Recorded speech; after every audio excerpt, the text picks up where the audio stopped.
Oh no, that went the wrong way. Holy cow, people did not want to see that nonsense. Good afternoon, ladies and gentlemen. Box 3 Motorsports returns.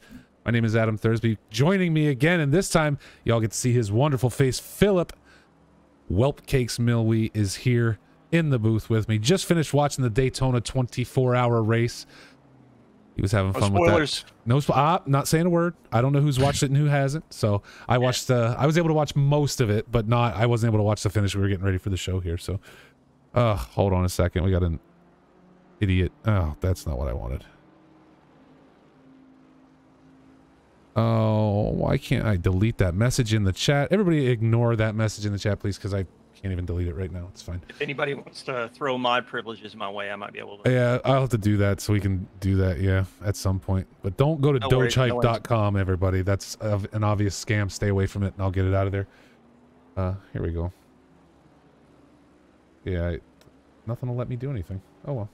Don't sweat it.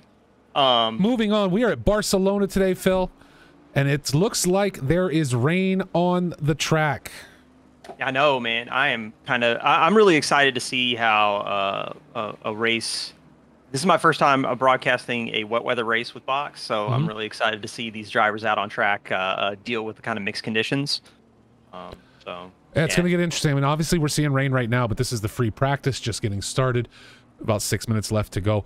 Other than that, it is 27C on track, so the track's at least warm in the rain. I don't know what kind of difference that makes, but or if that's better or worse than it being a little bit cooler.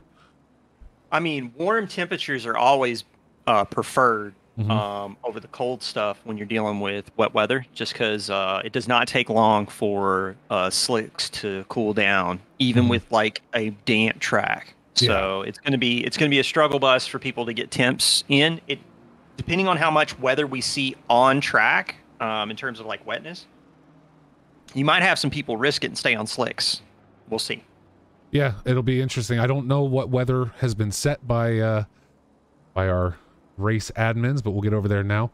Jose Austin with the fastest lap here at Barcelona so far in our AM and Pro-Am racing today. Don't forget, there's another race coming up right after this. Speaking of which, let's talk a little bit about this being race 2 of season 5. Let's talk a little bit about the first race over at Paul Ricard. Our AM class drivers, Brandon Walrath, winning that race. Just looking to check, see who's on track and who isn't today. I do not see Brandon out there on track. Jace Wright coming in second and Bruce Hopkins in third, taking podium at Paul Ricard for the AM class drivers last week. Jester Floomp, Kenny O'Connor round out the top 5 with Chief Blaze, Frank Reynolds, Terrell Seens Taylor, Kai Kuba, and Steven Music, the top 10 in AM class. Yeah, Walrath was a force to be reckoned with at Paul Ricard, man. He was. Really figured out a way to unlock the pace of the M4 in a way that we did not see in the I believe in the Pro and Silver Split, but it was a sight to behold, and he really had that car hooked up, kind of wanting to see how he handles, how he would handle a track like Barcelona. I don't see him in the lobby, so I don't know if we're going to get to see him. But the BMW around here is a tricky beast because it tends to have a little bit of oversteer on power kind of thing out of some of these slower corners. I have some moments. Yeah, I'm not. Barcelona is not a track I've driven a lot of, so it's very hard for me to, you know, I've done most of the other tracks and can say that, you know, he was able to give some insight, but Barcelona is not one that I've spent a ton of time on.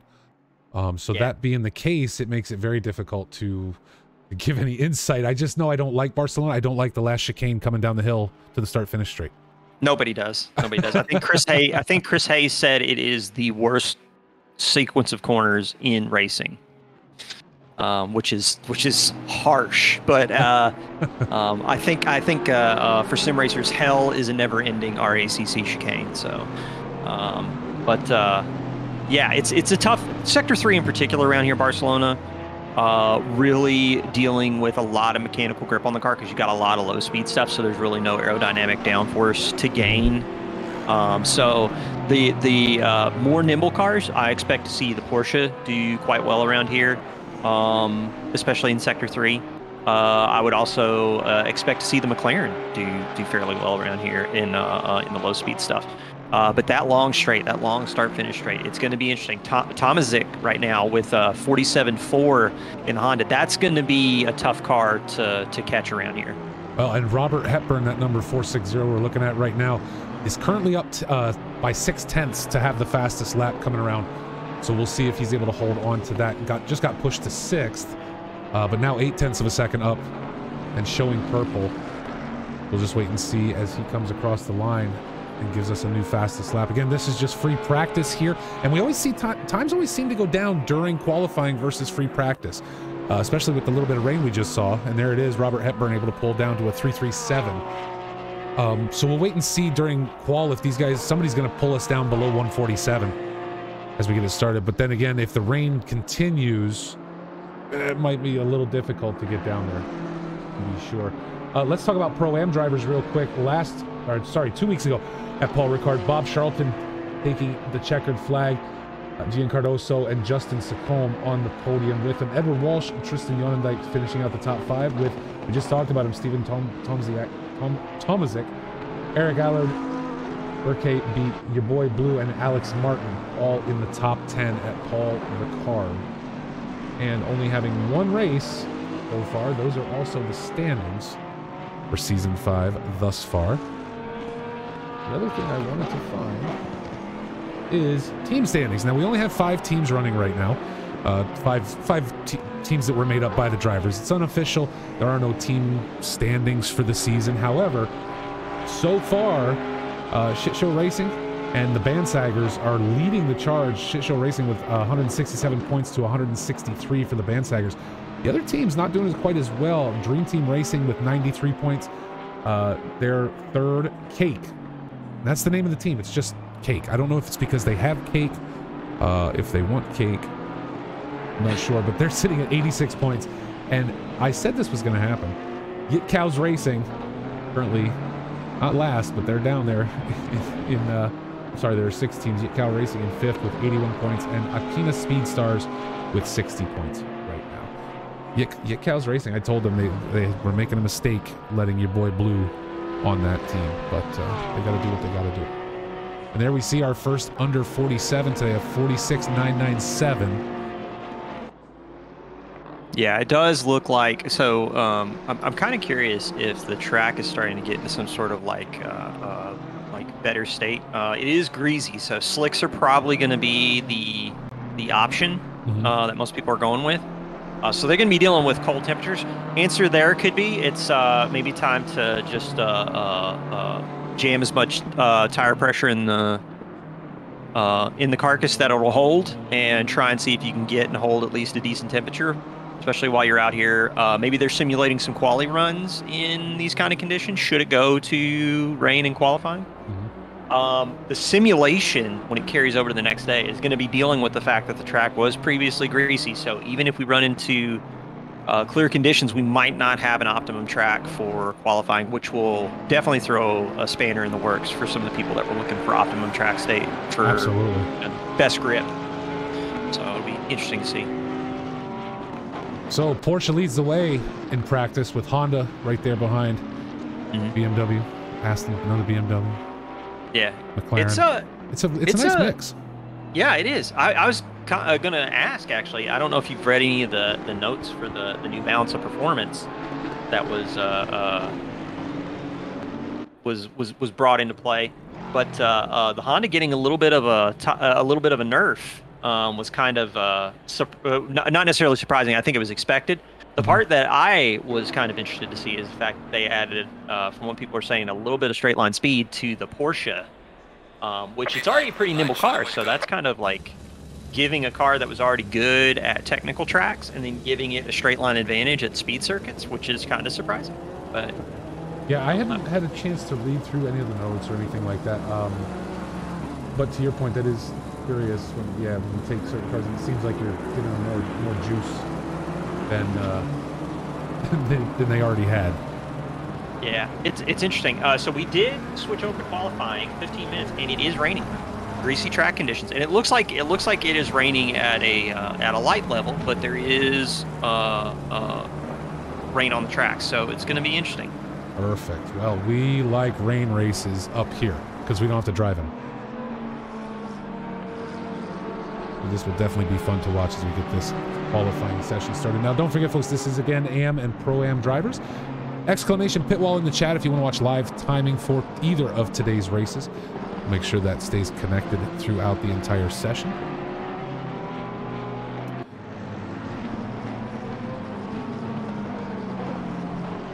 Really been enjoying. I've been playing a lot with Pitwall lately. Yeah, I need to build a lot of fun. I need to build a new dashboard for it because now, like I said, I'm vertical. I've got it on the vertical screen, so I mean, it kind of slotted itself together, but I really should build a better one made for. Well, do I have a treat for you, sir? You might be able to take a look over at my camera real quick, and I got a setup for you. I see that. Yeah. Been playing around with it. Been playing around with the overlays in Pitwall Live. For the folks that don't know at home, I'm like an absolute I'm completely in the tank for Pitwall.live. Love the product. Been using it since the beginning. Oh, it looks like the screen's a little bit busted. I can fix that in a minute. But yeah, it's a lot of fun to play with. Different overlays, different kinds of information, depending on what you're trying to look for. Let me actually unmaximize it and see if it fixes it. It did. Fixed it a little bit. It's like, a little bit. I think the rest is on my end.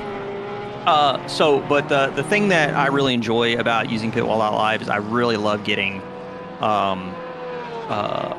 like relevant data for the race itself, and that right there is exactly kind of like what I enjoy the most about watching sim racing. I really love the kind of like data-driven aspect of it, because you can gain a lot of information just by watching people's behavior on track and seeing the data that is produced from those decisions. So yeah, it's pretty neat. It's pretty neat. But right now we got cars out on track for qualifying right now. I got 43 in the pits. 460 is coming back. Might have had a problem on the installation lap. But we're going to start seeing some times come in. It's looking like flyers are starting. I think that's one of the Saccone brothers. He's going to be on the flyer. Justin returns this week. Back with us. Yep, had a good. I thought had a good Paul Ricard. Did Alex Martin, not quite the turnout last week we were expecting, coming in 10th at Paul Ricard. A little further down the rankings than we typically see from him, so we'll see how he does this week at Barcelona in that comparison. Yeah. So if I'm times to come in here. Go ahead. I'm sorry, sir.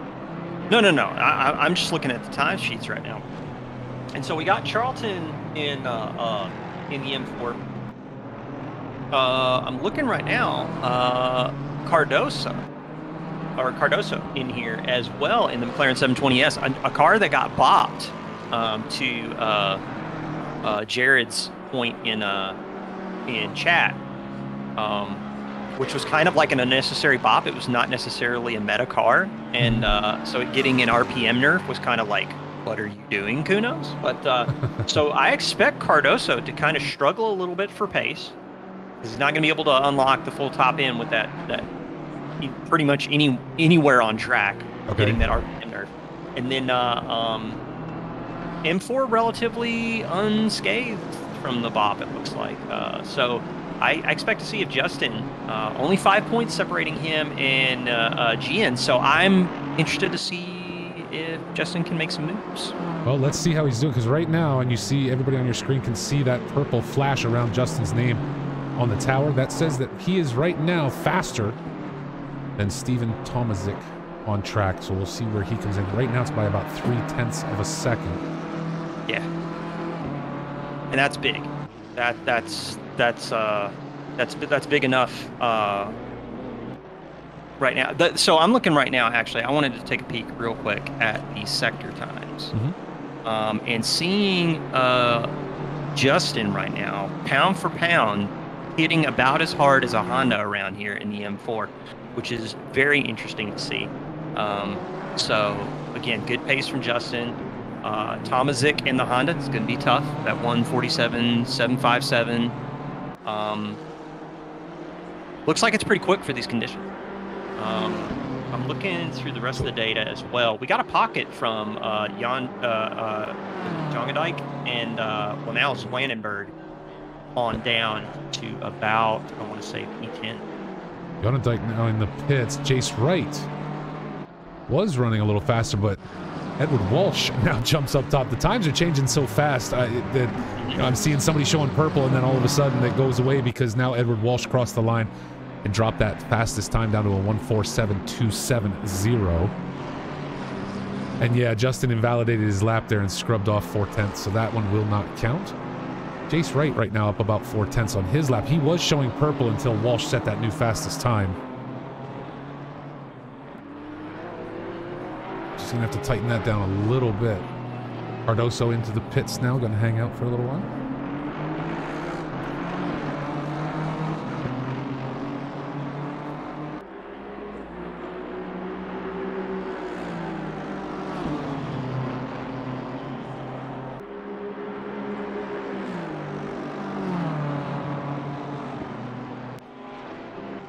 Hepburn back up front though, and up by 2/10.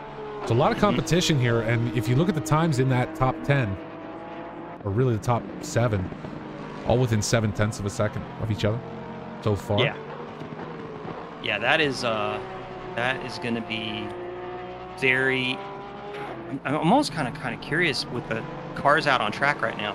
Still greasy conditions, but I wonder if just the number of cars we've got rolling around on track, I wonder if there's a little bit of track state improvement happening, because we're about 2/10 up on the previous fastest lap.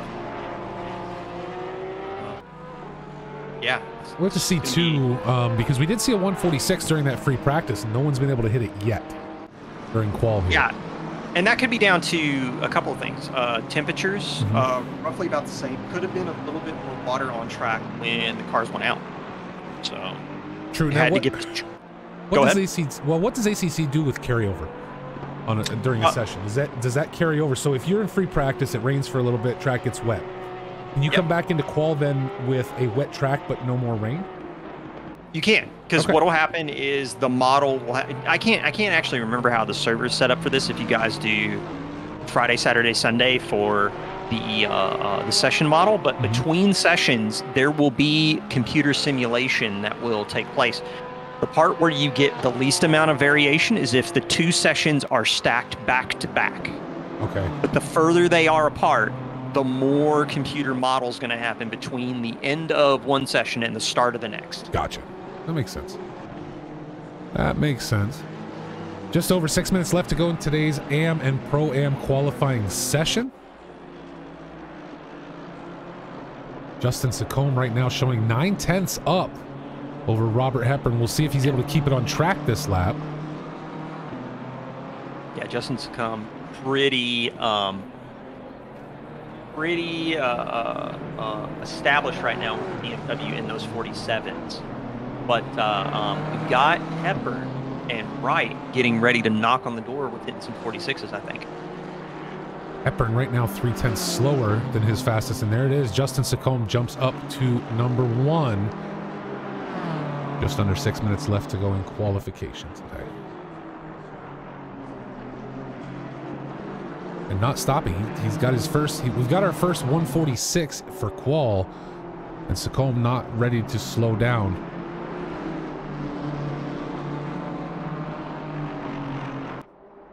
And there's a 46.9 from Justin Secombe. Look at that. That is that's what he needs to do around here.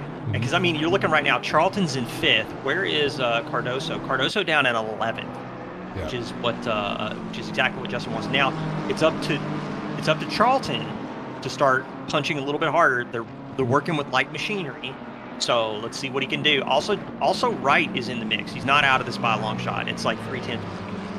Well, and the thing too, I believe, is, talking about it, is that Secombe really does want Charlton and Cardoso down there, right? Because the more gap he's got, the longer he can run out front. Charlton, our winner last week, so really the rain has got to be playing with him. Now he has gotten himself back up into 5th, and this current lap he's 3/10 up on his fastest at a 1:47.655. We'll see if he's able to lock down a little bit quicker. But as I said, maybe the rain playing with these guys a little bit here. It's hard to tell. It looks like relatively light rain. Like it doesn't look super heavy.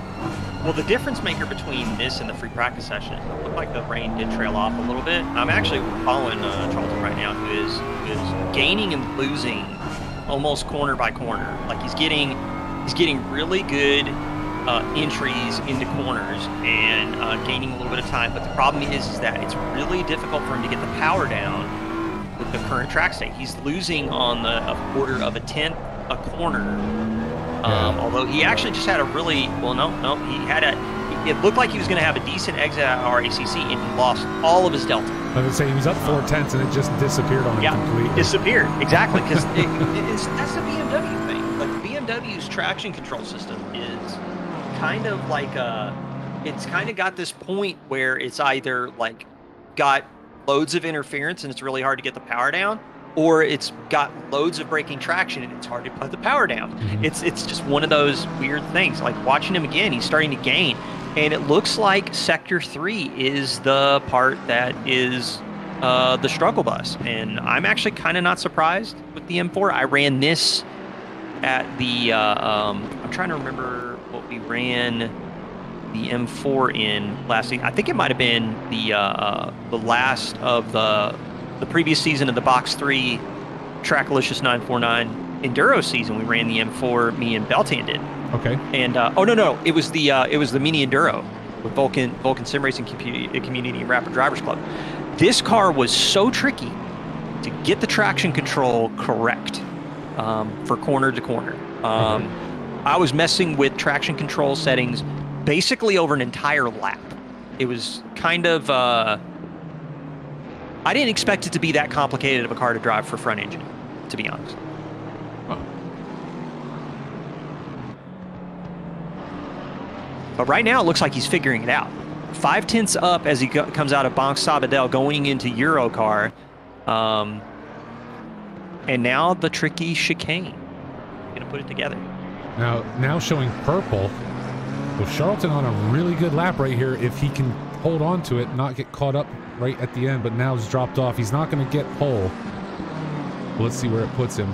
Third, dropped him up into third. Yep, he's taking row 2 away from Jace Wright. Robert Hepburn now in the pits. Only about 1:45 left to go in qualifying session. Swannenberg in the 420 jumping up to third. Tips Charlton for a spot.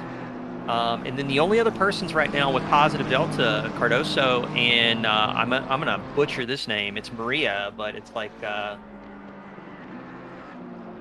Kryuchkova? Kryuchkova, yeah, I'd have to go with Kryuchkova. Yeah. Maria Kryuchkova, a new driver. I do not believe Maria was here last week. In the Fezza. Big shout out to a Fezza driver. Going to be running that for the 12 Hours Bathurst with Coasty and Beltan. That's going to be...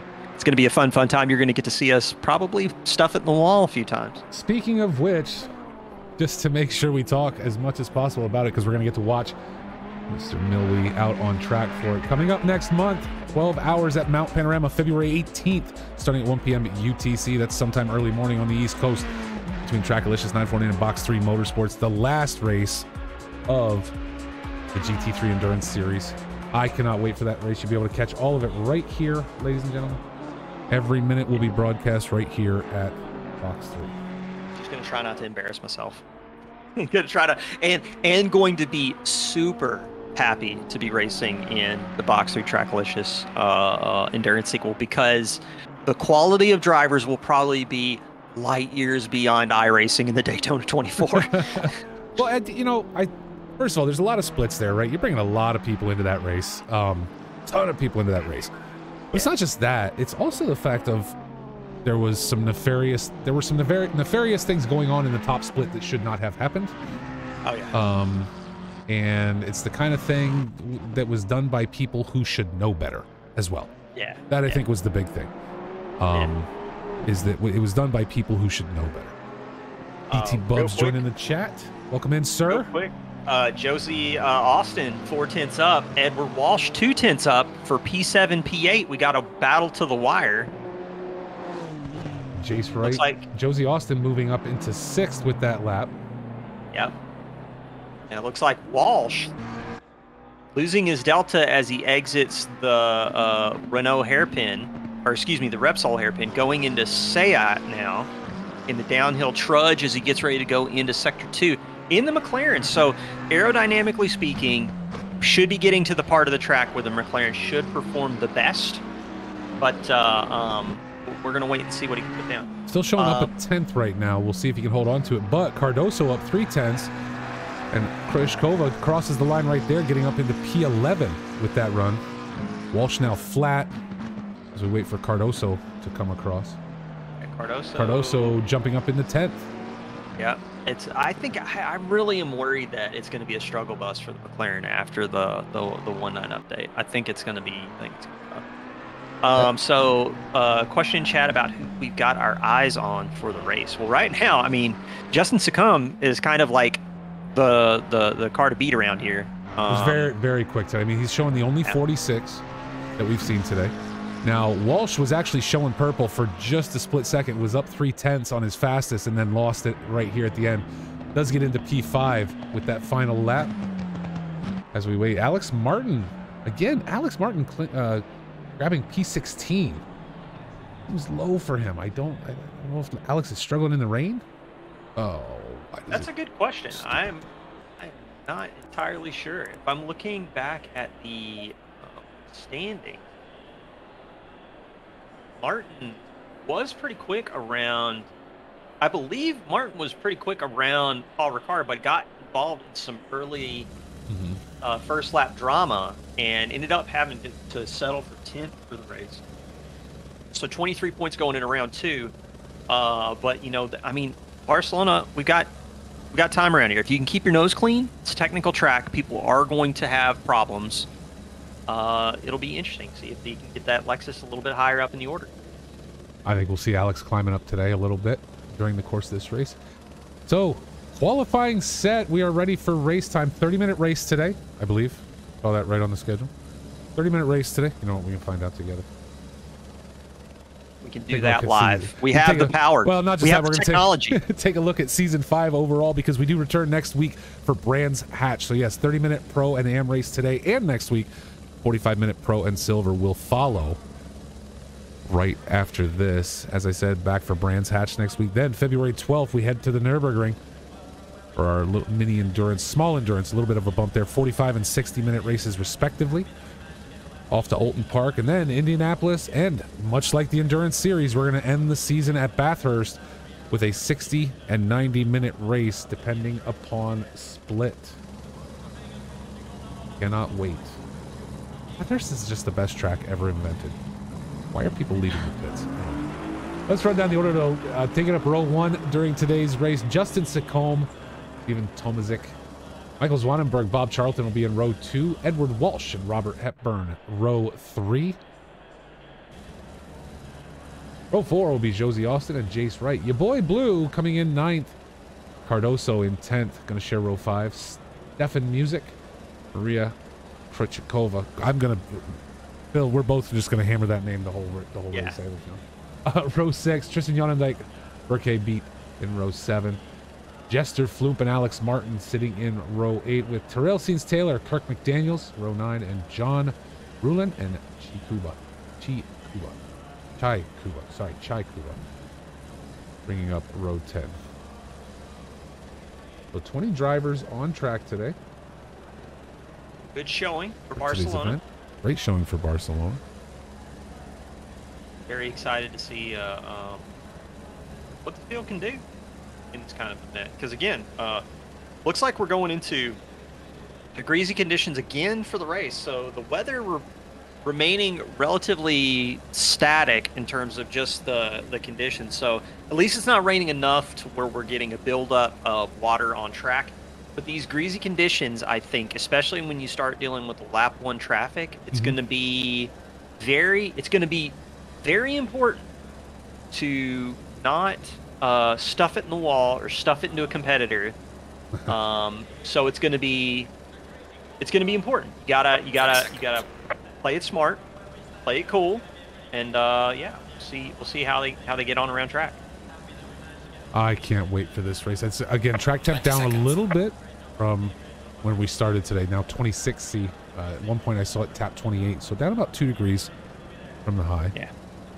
Yeah, cooler temperatures, that'll definitely be a factor for the slicks, because I'm assuming we're probably going to see a majority of the field out on slicks. I just think that's probably going to be, in these conditions, I suspect that's going to be what we're going to see. There is still, now just to be said, I mean, it's hard to see on the screen there, but there is still light rain. Yeah. Hitting the windshield. So but again, like we talked about during the qual, very, very light rain. There's nothing, I mean, it's not pouring. The track's not going to be soaking wet. As you said, probably going to look to stay greasy, I would think, especially once the heat gets through the tires, or, you know, between the tires and the pavement. That track's not going to be, certainly not going to be optimum today. That is for sure. Terrell Seens Taylor now dropping back to the pits for a start. Somebody forgot to hit drive, what Jared said.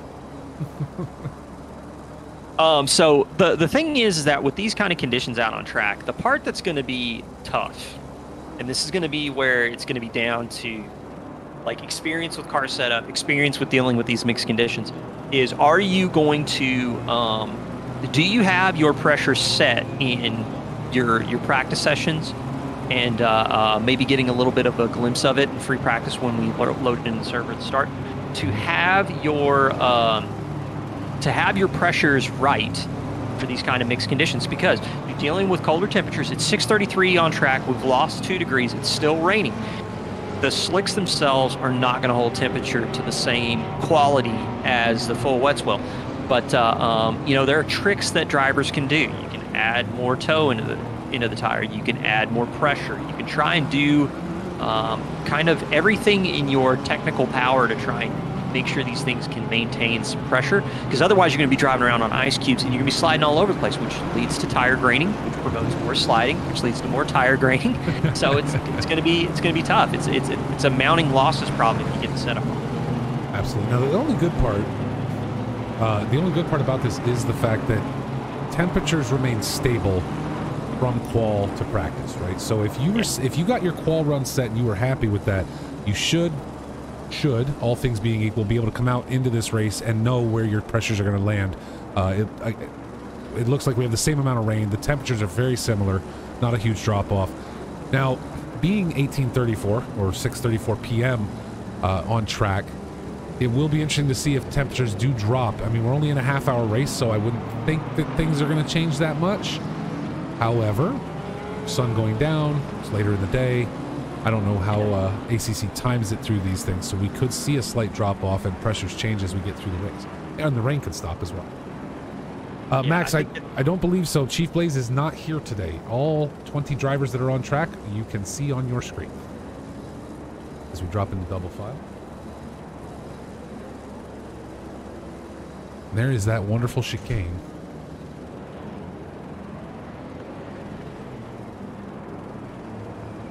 All right, so it's going to be interesting. They're getting ready to come around New Holland. Straight line speed of the NSX, is it going to be enough? Is it going to be enough to potentially get Tomaszak into position to make the move on Sakam into turn one? Sakam's got the inside line, but he's also got the dirty side of the track. So we're going to see as they go green. We are going green, and there it is. And so you just called it. Tomaszak is now in the lead by a nose, but as you said, can he hold on through the corner? It doesn't look that way. And look who's coming down the inside. Is that Josie Austin, I believe, now sliding around the corner. Oh my goodness. We got a McLaren turned around. Yes, we do. And that some was more banging and bopping. That was a very bold move. I'll go back and see who that was. Hepburn, Zwanenberg, Austin all making contact. Krichkova, Jonendijk, and Walsh further down. But Justin Sakome up front able to hold on to P1 for now with Tomaszak right there.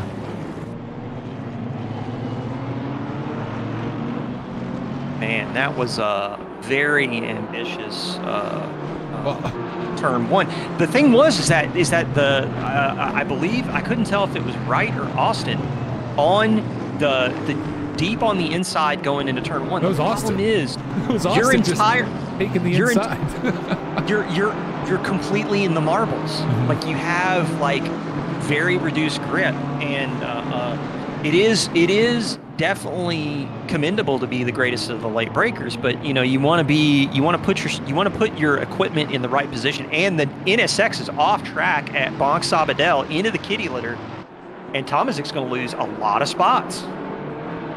Absolutely, but the thing too, if we look, Josie came down that inside and was obviously had a great jump off the line because was making up a ton of space, right? Yeah. Real quick, just to, I normally don't do this till later in the race, but if you look, Josie Austin up 2 spots, was able to pick up 2 spots just on lap 1, right? So, and then decided to use Jace Wright as basically a bumper going through turn 1. They door bagged around the corner. Neither one of them, I think they both lost a little time, but neither one of them losing position from it. But my goodness, it was like, I'll just use you to make this turn. Don't worry about it. I got this. Well, the part that'll be interesting is to see how that chain of events impacted, who was it? It was the McLaren. It wasn't Cardoso. It was Walsh.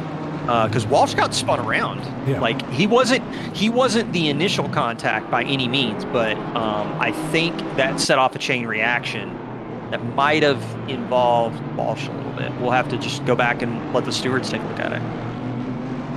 Even Tomaszek picking up another position. So I didn't even realize Tomaszek got caught up in something, as he's now in P8. During lap 1, they were exiting the hairpin at Lakaicha, going into Bonk Sabadell in sector 3, and he just shot off the track like a laser into the kitty litter. He kept it out of the wall, but then he lost like 5 or 6 spots almost immediately. Gotcha. Cardoso now under pressure from Jester Floop. Yeah, and Aston Martin, definitely one of the cars that benefited a little bit from the shift in balance of performance. So I'm expecting to see the Aston be like a more consistent pick. The Mercedes also probably will see a little bit more play. Chai Kuba and Tristan Vandendyke. Dakariki, and I hope I said that correctly. The corner name is Bonk Sabadell, and the kitty litter is just the stuff on the outside of the corner if you fly off track. Into the sand and gravel. Bob Charlton setting our fastest lap with a 1:47.5 and has now started to catch up on the back end of Justin Sacombe, so we may have a battle right up front for the rest of this race. Yeah, the M4 is being really strong around here in these mixed conditions. That was one thing I will give the M4 credit for with its traction control systems. Once you were in wet conditions,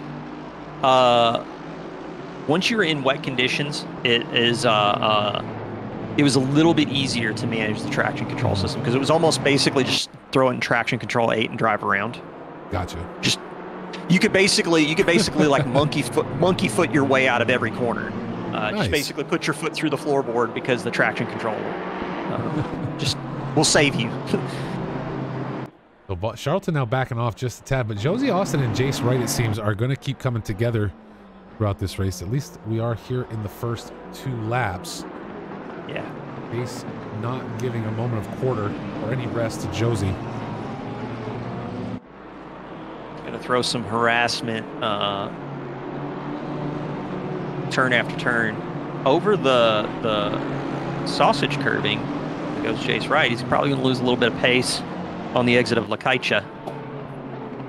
I think Jester Floop, Maria Krejcikova got a little tangled up. Floop dropping 2 spots. So Maria now up in P11 at number 14. Sacombe now takes back the fastest lap, but Hepburn answers back with a 1:47.047. Yeah, Hepburn was really quick in free practice. Was kind of shocked to not see him put it on pole. But the Porsche really strong around here. So things now starting to come together. Zwanenberg now leads this group until Josie Austin gets around on the inside. So now Zwanenberg dropping back Jace Wright. These 3 cars all together, but not far back. You see right behind them there, your boy Blue and Steven Tomaszek battling as well. Yeah, Tomaszek's trying to recover some ground after losing out early on lap 1. Jace Wright able to clear Zwanenberg. Now Zwanenberg going to feel pressure, and both Josie Austin and Wright are pulling away, but Zwanenberg now going to lead Blue and Tomazik downhill. Zwanenberg getting passed up 2 in a row seems curious. And it didn't take long, and Jace Wright is now right up again on the back end of Josie Austin. Tight racing here at Barcelona today.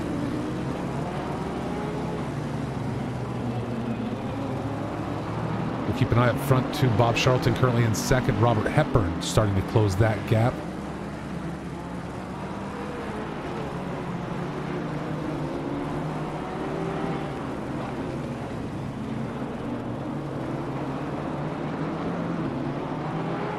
Austin getting a little bit of clear air after getting around Zwanenberg, and now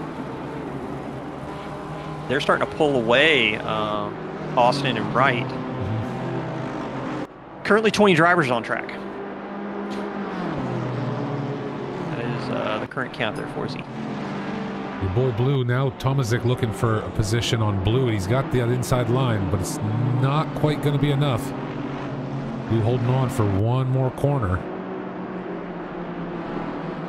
Blue, I don't know if he was uneasy about where Tomazik was in his eye line, but the turn-in looked a little broken in terms of like maintaining a straight line, maintaining a smooth arc. Probably going to cost him a little bit of time, but Tomazik did not have the best exit out of the Elf chicane.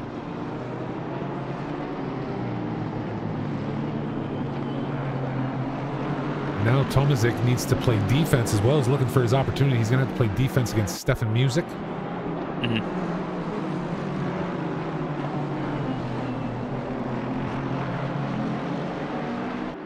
So rain's still coming down on track. I'm just looking at the temperature right now, 24 degrees. We're still dealing with a little bit of cloud cover and some light rain. So these are probably the conditions we're going to experience for the rest of the race.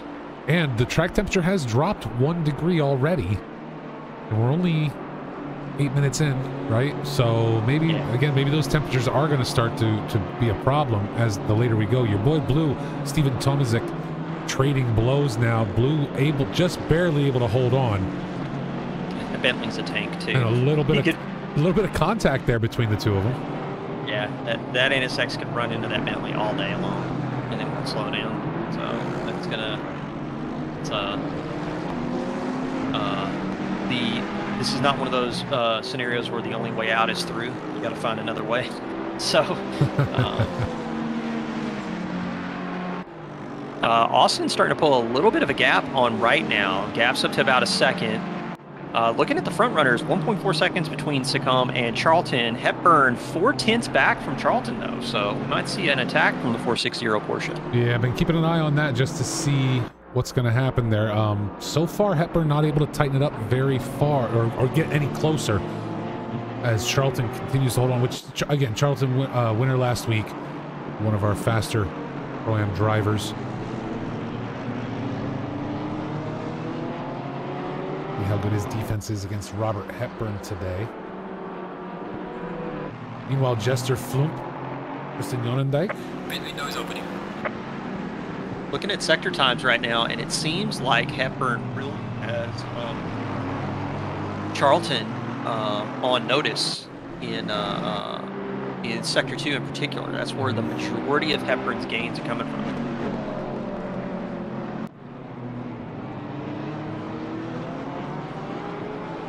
Thomas able to hold on to P7 for now. Your boy Blue and now Steven Music going to join. We've got this mid-pack running that just does not want to spread out at all for this race. Pit stops coming soon. Obviously, that will start to break things up a little bit. But I got to say, Charlton doing a great job today so far. Justin Secombe leading this race. Now, normally we see our race leaders, you know, once they're established as the race leader, you normally see them pull away, right? We start seeing after the 10-minute mark or so, you start seeing 2, 3, and as we go on 4, 5, 6, 7, 8 second gaps back to P2. Charlton so far has kept that gap to under 2 seconds as Alex Martin heads into the pits. Really been able to hold on even with Robert Hepburn there playing catch up.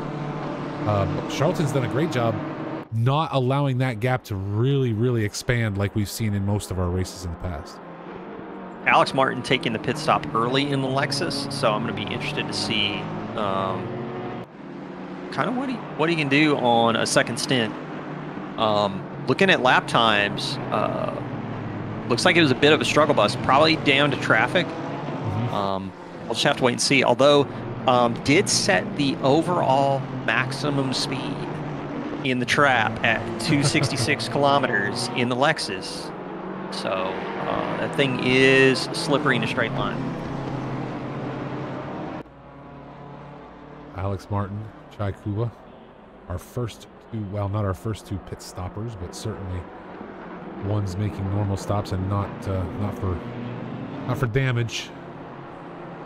I'm under the impression that I think Charlton's starting to lose a little. Oh, and a bit of a moment on the exit of Lekaicha for Hepburn. He had to do a little bit of work to try and keep the Porsche nailed to the ground. That's going to give Charlton a little bit of breathing room. Maybe give him opportunity to get back to going here and see if he can close that gap up to Sacombe. Alex Martin now out of the pits. Comes out in P18. Checking on Jester strong? Yeah, how strong is the undercut here? Oh. That is going to be the question. Something happened to your boy Blue, losing 2 positions to Steven Music and Maria. Yeah, Maria. Krejcikova, thank you. I got confused for a minute because all of a sudden then it said she headed into the pits. So Krejcikova into the pits, Jester Floop into the pits. So Blue able to take some spots back, but only due to pit stops. Yeah. Question in the chat about standard race pit stop procedures. Fuel and tires are mandatory, and there's a 10-minute pit window. Yes. I forgot we're running pit windows this season. Normally we don't. So just looking right now, actually I want to take a look. While you're talking with the folks, I'm going to do a little bit of digging. I want to see how Martin's pit stop went. I want to try and see if I can get an understanding of what we're looking at for pit times. So Floop, Krejcikova, Pete, Kirk McDaniel's heading into the pits. Yeah. So a lot of drivers heading in now. Jason Wright, Robert Hepburn continue to come together up front for P4. Go ahead, yeah, those two I think are going to be I think they're going to be duking it out pretty consistently. So a minute 15 was the pit stop time for Martin. Wow. Once we've got a few others in the pits, we can start to do a little bit of comparison. Find out where that is in the stacking order of pit stop. Alex Martin definitely suffering today. He's back into the pits. So possibly forgot to clear something. Or we'll see if that's a drive-through. Although I did not see any penalties. So I think the only pit stops I've seen out of the ordinary, I saw Walsh take the pit early, but he got tangled into that mess in turn 1, got spun around. I think he was an unfortunate victim, at least from my viewpoint. Had to take the normal pit stop. Going through a second time, don't know if that's that's to meet the window requirement. That's why he's got to do it. Okay, and Alex Martin with a drive-through penalty after that pit stop. Now, interestingly, Bob Charlton into the pits, but all the way back in P17 for his trouble. Unless my leaderboard is screwed up here, it's just everybody jumped up at the same time. So Cardoso now moving into the P6 with pit stops running. Yeah, I'll look real quick at Charlton because he's still showing P3 on mine, but my data hasn't updated yet. I'm watching his timer though. I'm going to see if he can get underneath the 1 minute 13, which I believe is the current fastest pit stop held by. What is it?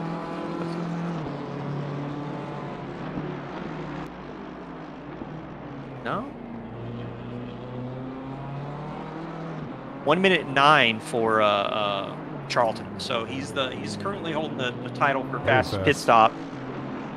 So that's going to be good for him if he can catch Justin kind of off guard. Justin can kind of like maybe not hit his marks or have a bit of a moment in the pit stop. Could be looking at the place where you could see the actual mathematics of getting the pass done occur. We're just gonna have to wait and see when Justin decides to pull the trigger for a pit stop. Bob Charlton back up into P8. Ian Cardoso. Do you show a pit time for Cardoso? Because I'm not showing that it cleared. Your boy Blue heads into the pits now. Yeah, Cardoso did have a pit from the looks of the data on lap 3. But it says it's zero. I have 0 seconds for the stop. It's very curious. Oh, that's because I don't think he actually went to the box. I think he drove through the pits. Gotcha. I think it's a 34 seconds from line to line. That looks to me like a drive-through. Okay. Yeah, he doesn't. I'm not showing a penalty for him either. That's why it looks so strange. Yeah. We'll see. Charlton has pitted. Why it didn't clear on screen, I'm unsure, but ignore that number 1. Bob Charlton has done his pit stop as Cardoso now heads into the pits again. What could have been the problem is, depending on if he had everything selected in the MFD or not, he's not taking the required pit stop changes for tires and fuel. Might have left a box unchecked, and he might not be good to the regs. And that's one of the things I think sometimes happens to folks is they forget that they've got to, either they forget completely they've got to do both. And a lot of times we've seen in endurance racing things like that where there's mandatory pits, they forget that they have to do both at the same time, or it will not count that stop. Obviously, I think that's less of a concern here with only being a 30-minute race, but we have seen that before where somebody runs in, they get fuel, they think they're good to go, they pop back out, and oh man, I was supposed to do tires. And see, that would be bad for Charlton, because I'm looking at that 109, right? And we've been seeing people hitting about the 115s. An extra 5 seconds is about 1:12. Yep. And about 1:12 would look a little bit more like something happened that makes a little bit more sense. So I'm looking at his times, and now I'm starting to question, is that 109 really quick? Although Hepburn punched in a 109. So Sacombe, Austin, and Wright now all into the pits. That will clear it out for everybody again. Tomazic is showing a pit stop, as is Charleston and Terrell Seens-Taylor. So again, I'm not quite sure why those times won't clear. But we'll stick with them. Pretty sure those guys are good to go for their mandatory pit stop.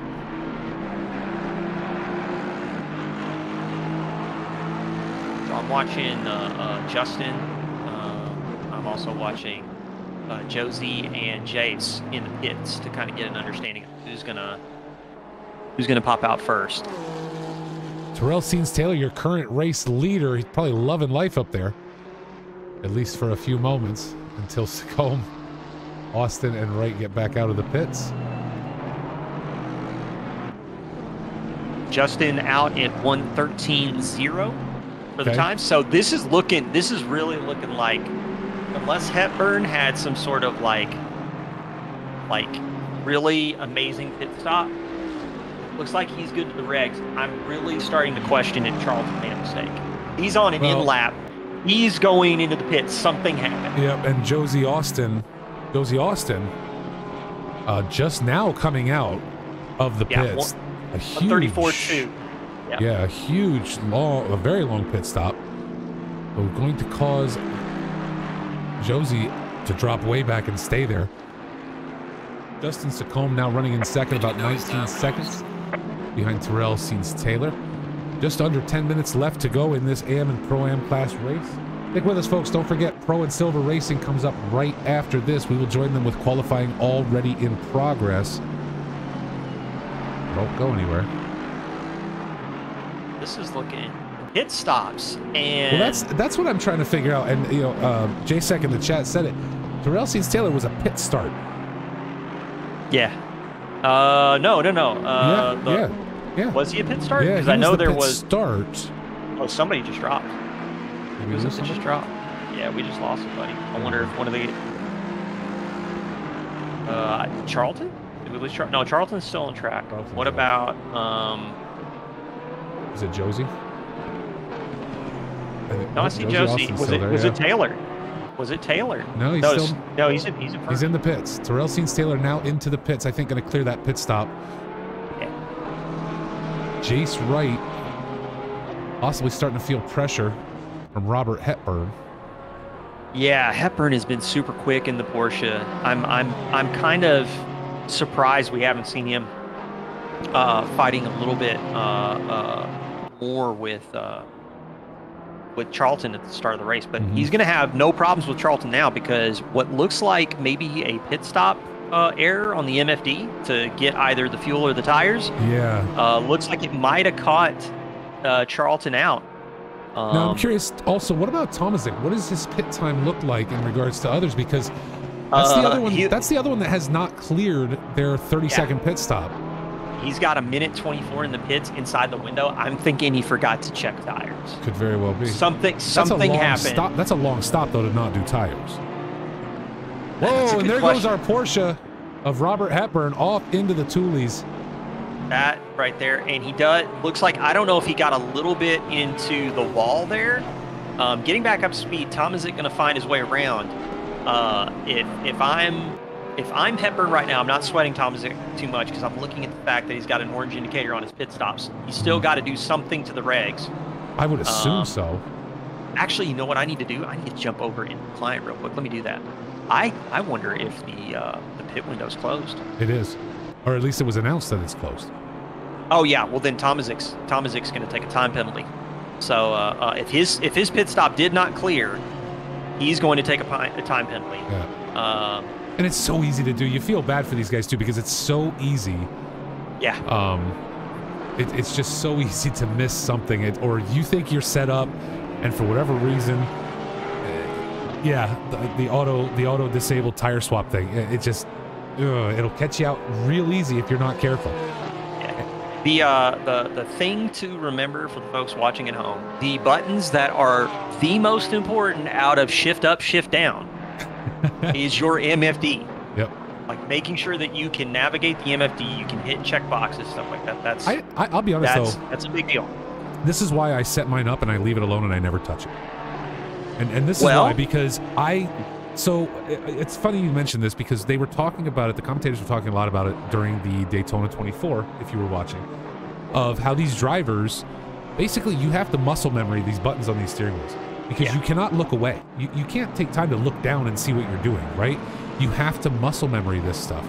And so I'm the type, I can barely keep the car on the track, much less, or out of somebody else's bumper, much less try to adjust my tire pressures on the way into the pits, right?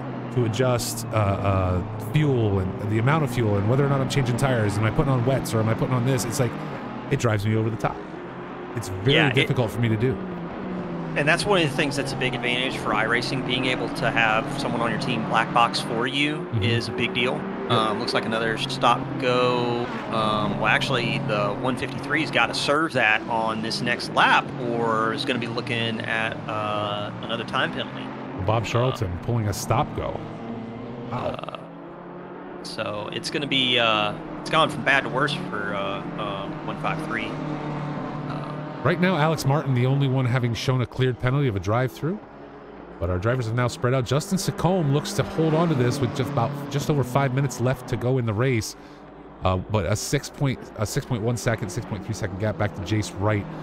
Tomazic, after getting around Robert Hepburn in the Porsche, has thus far been able to hold on to P3. Stefan Music now coming together with Zwanenberg.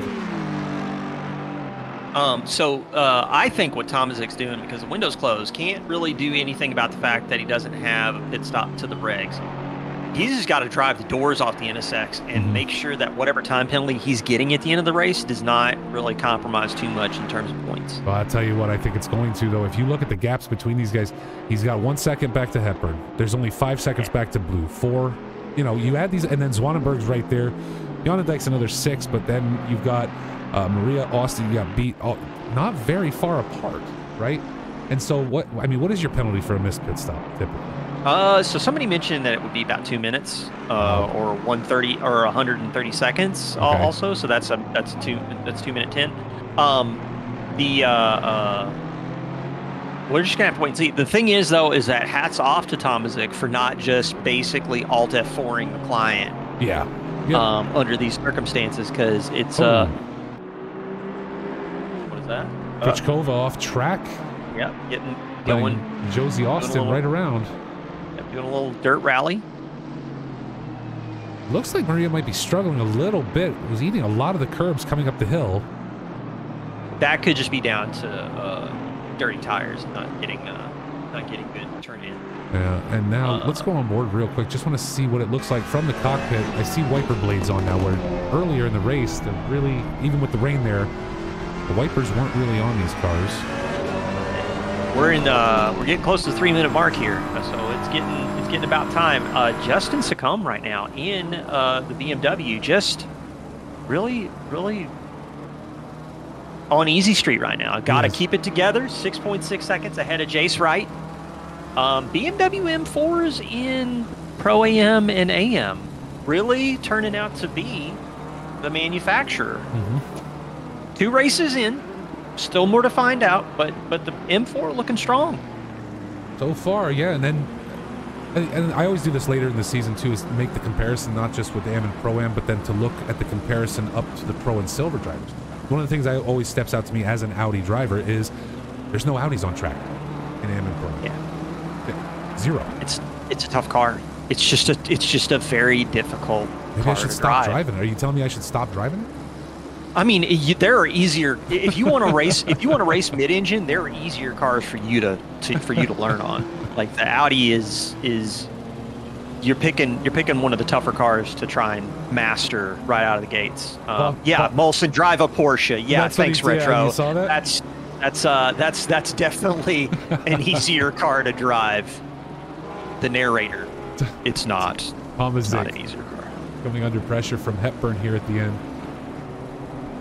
Looping Cardoso a bit further back. Although, to be fair, it is an easy car to drive for Mr. Retro Coffin because he's a Porsche main. So, what about this battle between Fluke and Cardoso? Yeah, I'm watching that back there too. Cardoso taking the dive into Lekaicha, but Floop on the recovery, and Cardoso just like throws it like way out into the marbles, and now he's got Charlton right behind him. Charlton now though down a lap, so he can let him right on by. And there this late in the race, Robert Hepburn setting a new fastest lap of a 1:46.7. Stephen Tomazik under pressure again. Can Hepburn get himself on the podium with just over a minute left to go? Yeah, this is getting down to the wire for these guys. Although Hepburn is probably just like managing the gap to Tomazik because he knows he's not going to have to really fight him for this position. He knows that Wright's out of reach probably with the number of corners that are left in this race. So just take the podium and go on to round 3 and see what you can do. But yeah, the battle between Cardoso and Martin now. Well, actually, no, Martin's 36. Excuse me, Cardoso and Flume. Sorry, excuse me. So yeah, they're still keeping it in touch with 30 seconds left. I'm watching Justin right now. I think he's going to come across the line. We're going to get another lap out of this. Oh, Robert Hepburn getting ahead of Tomazik. Although they're scrapping. Yes, they are. And now the curious part's going to be, does it make any difference in Tomazik's race either way? No, to be perfectly honest, I don't think so. But you know, Tomazik might be racing for pride. Pride makes people do weird things. Nothing wrong with that. The leader says it has finished the race, so Justin Secombe taking the win in the 103 M4. And right there, Hepburn crosses with that podium finish and gets himself up 3 spots today. Jace Wright with a great race, up 6 spots to number 2. Your boy Blue coming across in P5, again up 4 spots. Collision between, I think, Cardoso and Flume. Yeah, Flume we're showing sideways, mid-corner in Bonk Sabadell. That is unfortunate, man. Cardoso able to hold on to that. Steven Music. I'm kind of curious. I'm kind of curious if Cardoso's fixing to give him the spot. He's holding off. Yep, slow Look down at that. for him. So Jester Fluke going to hold on to P12 over Cardoso. So, man, let me tell you, Jace Wright coming in with that 6-spot gain. Look at that. Yeah, a lot of great runs today. Stefan Music up 5 spots. Tristan Yonendijk up 5 spots on the day. So a lot of great winners today. A lot of winners, but Justin Secombe, the overall race winner here in our AM and Pro-Am class race. Jace Wright in number 2, and Robert Hepburn takes 3rd. Now, my listing, I'm kind of waiting and hanging out for a minute before we join the Pro race, because Stephen Tomazic still showing in 4th. And I don't see a time penalty there. Do you have a time penalty for him, Sean? Let me jump into the client real quick and check. Yeah, I don't see one. No time penalty. It could just be ACC TV just making mistakes. Could very That's well okay. Be. Yeah. Stuff happens. Wouldn't surprise me. So let's talk while you're getting ready to switch over. I've got the data pulled up from this race. I'm just gonna talk about a couple of like things that are big takeaways for me. I really do feel like Justin made a huge difference here, and I think the big difference maker was consistency. Getting out to a good early start, consistency. 147.6 on his first stint for average lap times. Meanwhile, everybody is like ducking and dodging and diving, trying to find their way up the order, and Justin's just kind of just like, all he's got to do is just keep it on track. Just run his pace, and it showed. Like, he finished almost 7 seconds in the win. So no, absolutely, a great pace during the entirety of today's race. Excuse me. Once he was able to break out and get a gap opened up. Now, granted, I think part of it was also some mistakes on other people's parts, right? We saw Charlton with problems. Charlton's a runner, so no doubt that today's finish for Charlton is wickedly disappointing for him.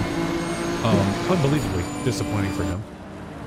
And certainly he's going to want to come back next week and do much better. But, you know, I wonder, and this is not to take away from Justin at all, but I wonder, would Justin have had the success he had Charlton not made mistakes in the pits and had problems throughout this race? So, that's a good question. I'd like to see the two of them come back together and race again, basically, is what I'm saying. Because that gap was not opening up, and we could have had some great racing after the pit window if those two had been able to come back out on track together. Yeah, I think it's going to be an interesting season. I'm looking at just the data from the Sim Grid page, which you guys can go check out, Box Motorsport on Sim Grid. Be sure and give them a follow. The standings right now, I feel like it's too early to tell who's gonna do what. But Walrath being out, he's going to take a drop down the order. Jace is going to come away with some good points. Second in the running after Paul Ricard in AM class, so going to get some really good points out of this. So the AM competitors really strong around here. Yep. And then Justin definitely going to come out with a solid run of the order, because Cardoso and Charlton nowhere near him. But again, we've got lots of racing action coming up. You got Brands Hatch coming up February 5th, and that is a track where it's going to be interesting because traffic management around a track that small, very difficult. And if you got 1 or 2 seconds on somebody, or even a half second, you can mount a significant gap quickly because it's just such a short lap. It's only like 1:24. Yeah. Yep. So it's going to be interesting. Awesome. I can't wait. Stick around for the entire season here, folks. Make sure you're coming back each and every week. Well, Autopilot decided to put it on a stop car. Speaking of Autopilot, though, I am going to take a quick step away here during this free practice for our Pro and Silver drivers. And we'll be right back, ready for qualifying. Just about 3.5 minutes left in free practice. Qualifying will be kicking off right afterwards. And then we are in here for 45 minutes of racing at Barcelona.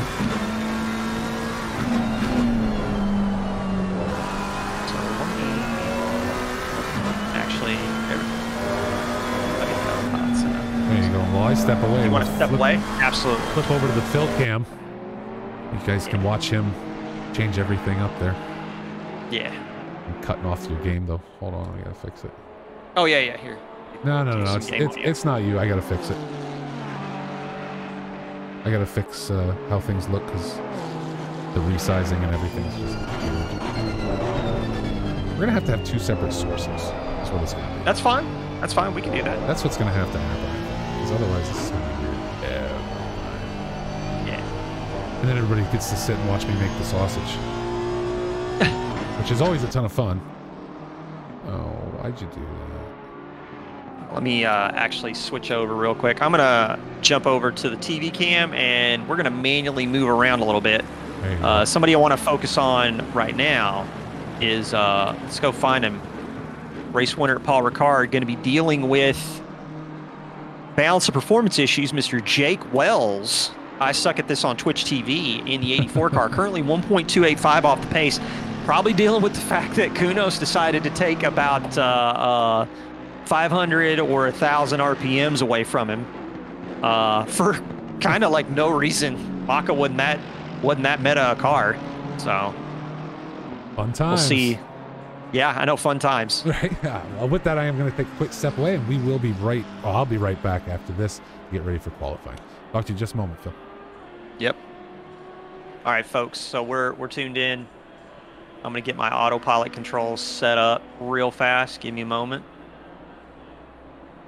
Here, we'll do that. Bump these guys down. I'm kind of eyeballing it because you know, just ACC things. You gotta shut the entire broadcast app down before you reconnect it, and when you join a new lobby. So anyway, get some autopilot controls on. I believe that is Ryden Lloyd Davies in the Dragon Racing 139, getting a good shot as he goes into the entry into turn 1. Now Nick Paquin, night racing in one of those Audis we're talking about, currently sitting on a 148, 167 for the best. In Sector 1, Tobias Gable in here. TG Racing Esper in the 188. Another one of the Audis on track. Let's go take a look at the standings, actually. Let's jump over to that pro class. Where did Tobias end up? 5th out of Paul Ricard, 37 points going into this race. And Lewis Record in the stiff competition. AMG, one of those cars that I think really benefited from the changes in the balance of performance. Actually, let's turn off autopilot real quick. We're gonna do something a little bit different here. Let's manually run this stuff around. So Jake Wells right now, 2/10 up, losing it all. Now we're gonna jump back to Tobias Gable, 2/10 up as he's getting ready to go. Max wait time, flying laps count. Anderson in the 16 McLaren, 46.020, currently provisional, or top of the timesheets. I almost said provisional pole. We're in free practice. We got Foos, 2/10 off. Nate Lamlin in here. NL Gaming in the 11, 3/10 off. Jake Wells, half second. Mr. Dunn in the Aston Martin, 6/10, and Gasolina in the M4. Both of them tied for times. It's good stuff. Good stuff.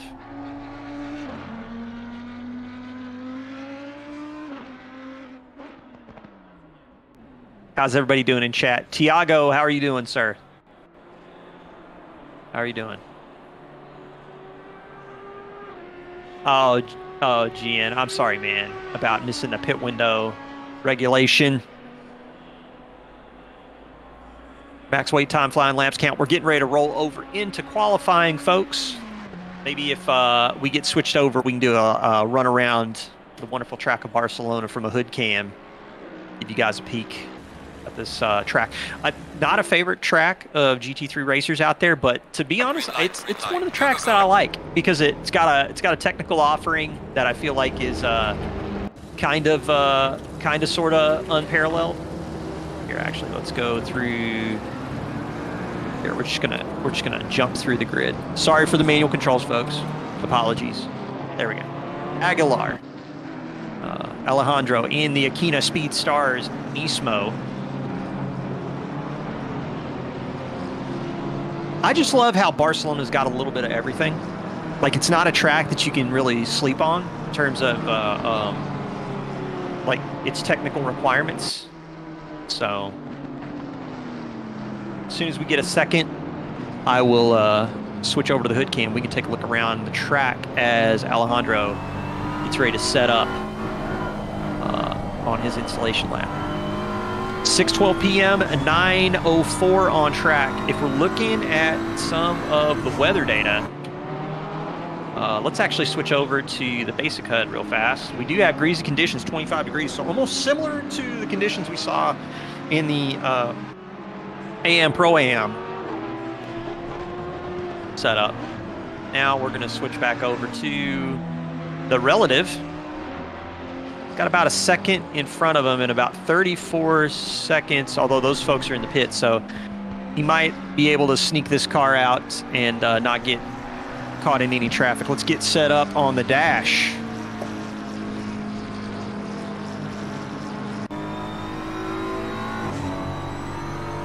In the Alejandro Aguilar in the Akina Speedstars, the 133 exiting New Holland. Let's take a trip around Circuit Barcelona, Catalunya.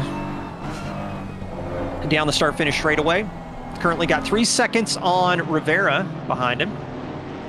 Got about 16 seconds ahead of him before he catches up with Paquin into the El Chicane now. So doesn't take a wide entry. I'm thinking it's mostly because of the rain. Doesn't want to get on the paint, lose a lot of traction there. Through the right section, now into Renault, this long right-hand corner, leaning on the front left. You see him fighting for grip. Down this short straightaway now into Repsol. On the brakes as he goes into this variable radius right-hander. It's going to start going downhill. Camber's going to shift on the car. It's going to want to push to the edge. Downhill now into Seat. Kind of a similar sort of thing. There's a little bit of a banking in Seat to kind of deal with its off-camber nature.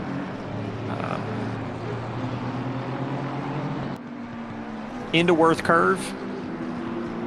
Not very aggressive on the curves. Makes sense with rain coming down.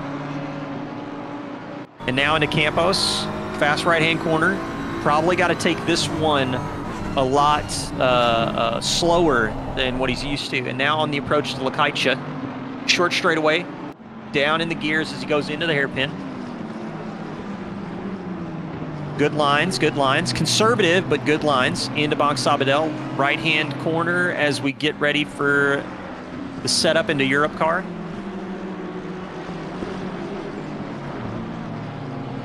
You could just listen to the tires squealing as he goes into Europe car, into the RACC chicane now. And now leaning on that front left again as he goes through New Holland, going really wide. He might have just invalidated there. We're going to wait and see as he comes across the line. No, he does not. 46.852 is what Alejandro Aguilar in the 133 for Akina Speedstars, as he puts that thing on the timesheets.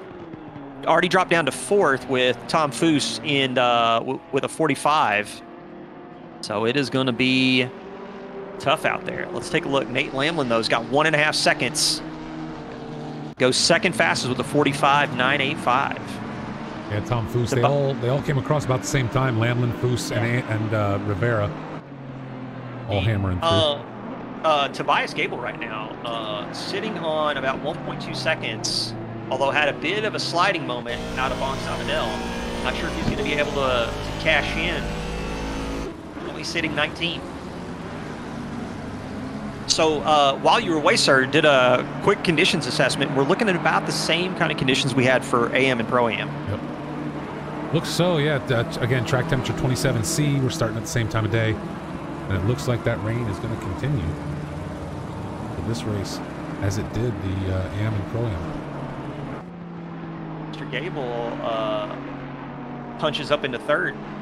There we go. Tobias setting that lap. 146.1. So we've Tom Foose and Nate Lamlin giving us our first 145s of the day. 146. Well, excuse me if I can talk today. The 146 is extending down P7. I mean, look at the overlap between our Pro-Am drivers and these silver or these Pro and Silver drivers, time-wise, right? Yeah. I mean, it's going to be, I don't know if it's down to traffic because you got 27 cars in this lobby versus 20 in the Pro-Am AM lobby. But Jake Wells right now, well, actually Alejandro Aguilar was punching in the 47s in this session, which was about where we were seeing people most of the time on average at the front of Pro-Am AM. So 46s, Oh, it looks like that's why we didn't see Brandon Walrath in the previous race. He's in Pro Silver Split now. I'm very curious because 8th fastest. Adam Willie's out on track. There were three drivers. You'll see he's apparently just practicing, make sure he invalidates his laps. We had 3 drivers this week who changed cars, and therefore will not be qualifying. But Tom Foose, looking to break his own record, currently 1/10 up on his fastest. Yeah, purple in sector 2. Throw it up there with Lamlin. Just take a look at these two in comparison between them on their last laps. Lamlin in the M4 as well. M4 getting some work around here. Two of them kind of bouncing back and forth a little bit in regards to whether or not they're going to take the pole position. Nate Lamlin showing fastest for just a moment. Everybody flat right now with position deltas. That seems weird. No, I'm seeing pretty much the same thing. The deltas I'm seeing, Jake Wells got 6/10, which is not going to get him anywhere close to the front of the field. Might get him inside the top 10. Delilah Hazel right now showing purple, 4/10 up. That's good pace if Delilah can hang on to that. Tom Foose holding on to set a new fastest lap, 1:45.820. Nate Lamlin heading into the pits. Yeah. Hazel Nate Lamlin. Sorry, go ahead. I was going to say Hazel now up 7/10 as she comes through the chicane. If she can keep from invalidating this, this will set her up to take pole. And there it is, 1:45.520, beating Tom Foose by 0.3 of a second on that lap. Yeah, that's a statement right there. Audi around here is strong. The cake yellow Spinala Audi is it's hooked up here in the wet. Yeah, I'm gonna kind of wait and see what Tom's got in store. Nate Lamlin going into pits, gonna do a quick setup change. Bias Gable in there as well. Anthony Anderson, 2/10 up. Hazel now 3/10 up off her fastest, and purple in sectors 2 and 3 on that last lap. Is the Audi just hooked up around here? I guess. Well, that people just caught by surprise. That and it being Hazel, I think. Kevin Rivera is currently up 2/10. Gasolina was showing up too, is now kind of dropped back. I'm out of coffee. I have to switch to water now. That's not good, sir. Barry Roundbouts is currently up 0.6 on his fastest. So I was not paying attention in the Box 3 Discord. I did not know that Walrath got upgraded to silver, but silver class and sitting 9th on the timesheets. So not bad at all. As people clear a path for Delilah Hazel, we'll stick to the end of this lap. See if she's able to tighten down and get another purple. Still not able to take purple in sector 1. It looks like she lost that 10th right there. And gets it, ekes it out just a little bit better. 5:10 now. Tom Foose brought his fastest down to a 7:22.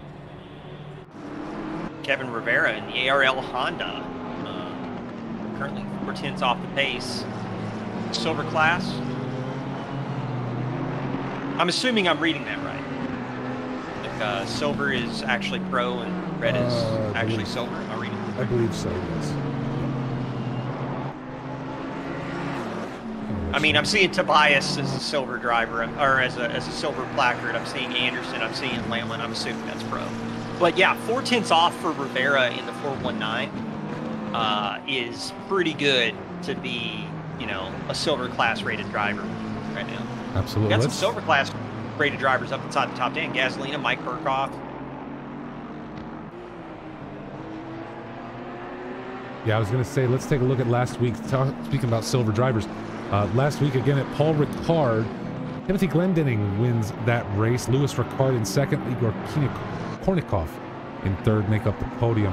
Kevin Rivera finishing 4th in silver class last week. Now sitting up there in 3rd, coming back out on track. And Mike Burkhoff in 5th. Gasolina, Rick Pixel, Nick Packlin, Josh Harrison, and Ridian Lloyd Davis finishing out the top 10 for silver at Paul Ricard. And if we take a look at our pro drivers, Jake Wells, as you mentioned earlier, the winner last week. Charlie Booth coming in 2nd, now currently sitting in 12th. Barcelona, not his track for pro class. Delilah Hazel finishing 3rd last week. John Tracy, Tobias Gable, Anthony Anderson, Jarrett Skinner, Stephen Dunn, and Alejandro Aguilar, along with Poppin, I think. No, not Poppin. I forget who Dan is, but I'm not saying his name. He's not here anyway, so I don't have to. So going from Paul Ricard into Barcelona, sir, what are some things that you're noticing from these pro and silver split drivers? Things I'm noticing? I'm noticing that the people who were the fastest, I just want to see something real quick. Looking at pro last week. Come on, go back. There we go. Now we'll have to see what happens because Delilah Hazel qualified 1st last week, ended up dropping 2 spots during the race to come in 3rd. Again, Charlie Booth. Now, it's such a huge difference. Never mind just the track being different, right? We've thrown rain into the mix today. You're also dealing with new BOP 1.9 True patch. So true. So there's so many differences between the race last week and now this week's race. And it makes it really makes it hard to make that comparison. And that's removing the fact that it's 2 different tracks, right? You change the BOP, you add weather to the situation, and all of a sudden there are going to be some drivers that are going to perform better in rain than they normally would just because maybe they practiced it for the week, or at least some, right? Knowing it could happen. Where typically, I mean, I think most people, myself included, when you go to practice for a race, do you throw rain out? I mean, as far as, I mean, for me, I feel like the drivers that have the most complete skill set are going to approach weather and perform up to their caliber, and it's just going to be kind of obvious. But the thing that I would say that I'm noticing, I do feel like Bounce Performance Shift is kind of catching the McLarens out a little bit. They were a car that was already not at the sharp end of the meta, and them getting a performance nerf has really kind of caught Anderson and Wells out a little bit, I think, and Charlie Booth. But, you know, it's still a good car. It's still got a good aerodynamic package. Sector 3 is still going to be a strong place for the McLaren. It's just going to really struggle down that start-finish straightaway and in the straightaway into Lakaicha. So I feel like that's definitely a story point we want to highlight between Paul Ricard and Barcelona. The weather, I do feel like we are going to see the more nimble cars probably better positioned for this race. Although I'm saying that, and we do have an Audi in the front. So, you know, take what I'm saying, I guess, with a grain of salt. M4s are really strong in the wet. So I expect to see them do well here. And I am loving the fact that we've got Skinner and Burkhoff with 2 Ferraris, you know, like on either side of the top 10 line. So I'm hoping to see some fun from them because I need to take notes for Bathurst. Getting ready for Bathurst. That's right. All right, guys. So everybody's in the chat. I think we confused them. But yes, gray on the car number is pro. Red is silver drivers. I don't make it up. The software makes it up. Maybe one day when Huff's a wicked big programmer, he'll be able to fix that for us. But until then, silver or the gray coloring behind the car number is a pro driver, and red is a silver driver. We come down. Go ahead, sir. That, I'm looking. Oh, Eric actually just popped in the chat and said hello. So I did. I see that. Well, Mr. Trackalicious himself. 4.5 minutes left in qualifying. 6:26 p.m. on track. Let's take a look at the weather. Still dealing with some light rain, crazy track conditions. Delilah Hazel going to slow up a little bit in the RACC chicane. She's got a little bit of a gap. She's going to try and, well, had a bit of a wobble on the exit of New Holland's. Probably going to compromise a little bit of that straight line speed as they go down the start-finish straightaway and into turn 1. 45.510, sir, is the time to beat. Tom Foose 2/10, Nate Lamlin 3/10. What do you think? Well, first of all, I'm very happy to see Foose back up towards the front of the pack. I think Foose had been struggling a little bit with some of the races. We didn't see him last week, but I want to say even the previous season, season 4. I think Tom had kind of dropped off a little bit, but now to see him back up front and running strong is great. Nate Lamlin, very spry. This is going to come down to, and you could almost say this every time, but I don't think it's necessarily true every time.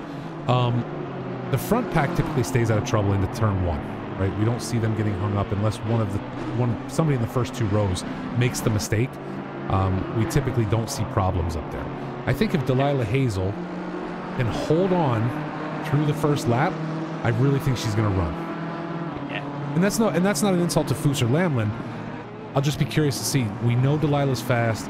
We know Foose is fast. We know Lamlin's fast. But I think Hazel's going to have just a little bit more pace.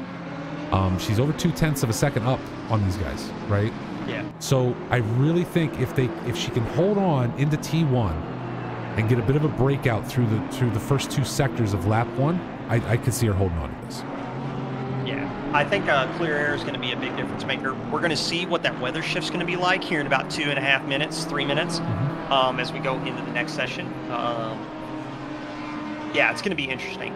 Further down the order, Keesar trying to seriously pull himself out of the cellar. 18th right now, did improve a little bit, but not enough to improve his position. And Walrath has actually kind of dropped down a little bit. He's kind of more with the rest of the silver category, with the outliers being Gasolina, Mike Burkhoff, and I believe Rivera still in 4th. 4 tenths back, almost 5 tenths back from pole position. Kevin Rivera running hard today. Hazel's in the pits. I think Hazel's out of it for trying to improve. But looking at the runs right now, Foose has invalidated. Nate Lamlin has invalidated their lap. They've both invalidated laps. I don't see anybody knocking her off pole position right now. Where I'm judging Lamlin on track, he can get around in time to take another shot. I think Foose can as well. So they're not necessarily out of it. Jake Wells is improving to about 2/10. Hang on to this. You see that Jake Wells up 3 right now. Rocky Rocco, that's an awesome name. Rocky Rocco currently up half a second, 0.6. Sitting in P14, but could get himself up a few spots with that run. Really jump up almost to the top 10 here. But Rocco already dropping back now, only 0.4 up. Charlie Booth also up 0.2 at this time. Yeah, it looks like in the weather, it's just a kind of a bit of a scramble for folks to get inside the top 10. Wells is having a hell of a sector 3, though. He's up almost a half second. Wow. Losing a little bit out of the final corner. Jake Wells comes across. Fastest. Gets up in the 5th. Improvement. Gasolina exiting New Holland now, going down the start finish straightaway with 2/10 in the bag. Oh, excuse me, I'm completely off base. Gasolina was just exiting Repsol. Looks about the same on corner entry from where the camera is on my end, but going into sector 2 right now, a little bit of improvement. Nate Lamlin's got about a 10th in the bag. Yeah, it looks like people are starting to find pace here in the final moments. Gaz not quite able to hold on at this point. Now only about a 10th up on that fastest. Yeah. So is this 45.510 going to hold? I want to see him. Well, it's too late now unless nobody further down. Paul Morris is 0.2 back. Nobody further down really showing anything. I wanted to see if we could get Charlie Booth knocked out of the top 10. That would have been fantastic for someone like myself. So it looks like Lamlin's got a 10th in the final complex, but yeah, I don't think it's going to be enough. And he's already lost the delta down the start straight away, so that's going to be it for him. Take a look here at Gasolina coming across now. Gasolina jump to yep, into the top 10 for Gaz. Didn't knock Booth out of the top 10, but he did tip him for 9th. I'd pay good money to have Booth knocked off the track. Wow. Okay, everybody. So we'll have the Venmo details in Discord. That's right. As we get ready for racing, qualifying coming to an end now. Lewis Ricard out, still in the pits. Riddian Lloyd Davis still out on track. He'll be the last crosser today. Adam Willey, Stephen Dunn, Lewis Ricard all taking no quals today. Quali ban. So just looking at the data, man. Audi, BMW, McLaren.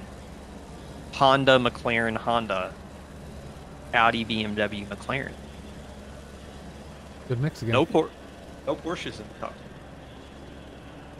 Don't need it. Yeah, early the highest Porsches landed is P13 with Paul Morris, moving over from the Jag from last season. Rob Kesar sitting in 18th. Looks like a rundown. Delilah Hazel with a great run, 145.510. A little over 2/10 faster than who she will share row 1 with, Tom Foose. Nate Lamlin, Anthony Anderson, row 2. Kevin Rivera, Jake Wells, row 3. Gardy Rombout, Tobias Gable will share row 4. Gasolina and Charlie Booth, row 5. Brendan Walrath, Jarrett Skinner, row 6. Paul Morris, Rocky Rocco, row 7. Mike Burkhoff, Alejandro Aguilar going to share row 8. Timothy Glendinning, we see him. Rob Kesar, row 9. Justin Van Weiser and Jason Woolworth, row 10. Nick Paquin, Nikolai Tsiabuk, Matt Comiskey, Riddian Lloyd Davis, Lewis Ricard, and Adam Willey, along with Stephen Dunn, will bring up the back of the field today at Barcelona. We get ready for 45 minutes of pro and silver class racing. Going back next week, though, folks, we're at Brands Hatch for another 30 and 45-minute race, respectively. Pro-Am and Pro-Am. I'm sorry, Lord. Am and Pro-Am and Pro and Silver races. You can see it on your screen. Don't listen to me talk. Brands Hatch followed up by the Nürburgring on February 12th. Then you would think, we're going to Alton Park on the 19th, but you're going to want to come back before that, because we are at Mount Panorama on the 18th of February for 12 hours straight. I will get to sit in the booth by myself that day, as Mr. Milwee will be on track with his team to run that 12 hours at Bathurst coming up on February 18th. I might stop by for a bit just to see how you're getting on. Oh, you should absolutely stop by anytime you want. And then maybe, who knows, depending on when my stints are, you can make fun of me if I stuff it. No, we wouldn't do that. I'd probably be crucified if I did that to you. Everybody in the chat seems to love whelp cakes, so I don't want to get yelled at. Nah, I don't think anybody would yell at you. I don't know. Have you met some of the guys? There you go. I mean, Mattiesville's going to keep me company too, so we'll be all set. Yeah, people that are going to yell are just people that are going to yell. Oh, that's true. That's true. That's not a you problem. That's a them problem.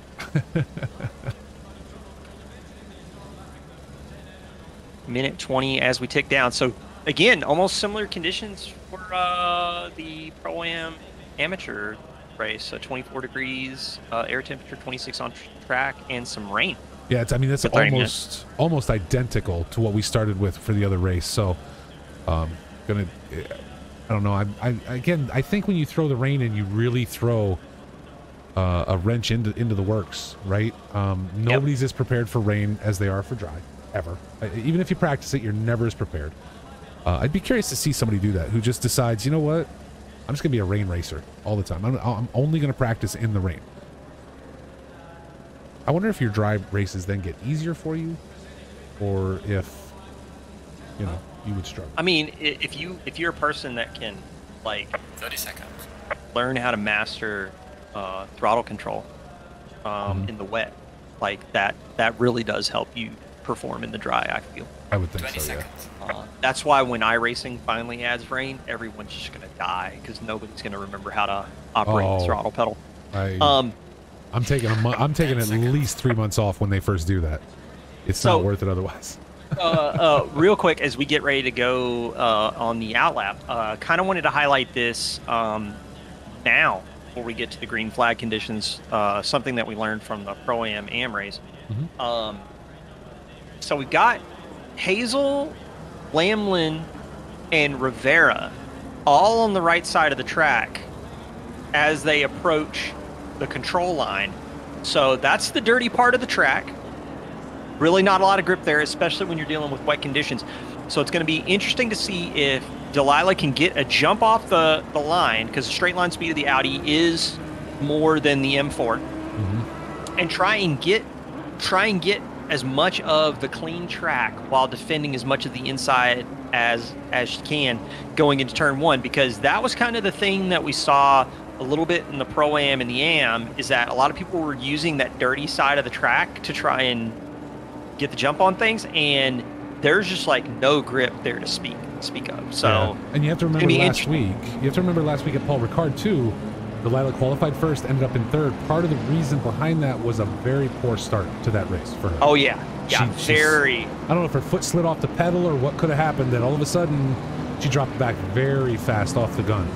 So does that happen again this week? I hope not, for her sake, right? Yeah. Race starts are critical. Race starts are critical. Getting the jump on your competitor on the same row, especially at Barcelona, getting lined up for the El Chicane is going to be critical, because you've got such a tight complex to navigate right out of the gates into turn one.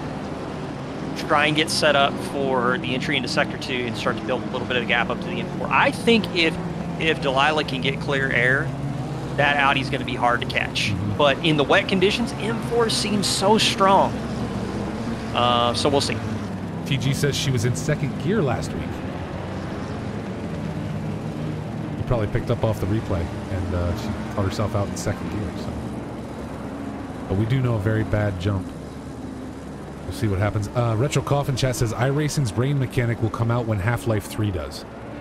You may not be wrong. May not be wrong. So when it does show up, you guys know what game I'm going to be playing. I'm not going to be playing. It's not going to be iRacing for me. Exactly. I'm not. Exactly. I don't hate myself enough to put me on track with people with rain. That's going to be insane. Because you got to know when they launch that the whole week, that entire week of the season is going to be, every race is going to be a rain race. Basically, it's going to be an entire season of week 13. Right. Exactly. All right, so they're into sector 3 now, getting set up in Europe car down into the RACC chicane double file. As you said, there's Delilah Hazel on the inside line against Tom Foose in row 1. Lamlin, Anderson, even with a little bit of nerve, Anderson's still able to get up into 4th today. Kevin Rivera, Jake Wells, row 3. Gable and Rumbouts, row 4. I'm looking at the 419. 419, I think, is going to get a good jump. The NSX is really strong in a straight line. Let's see what it can do. Green line. Give it all you got. There we go. DT. We are green.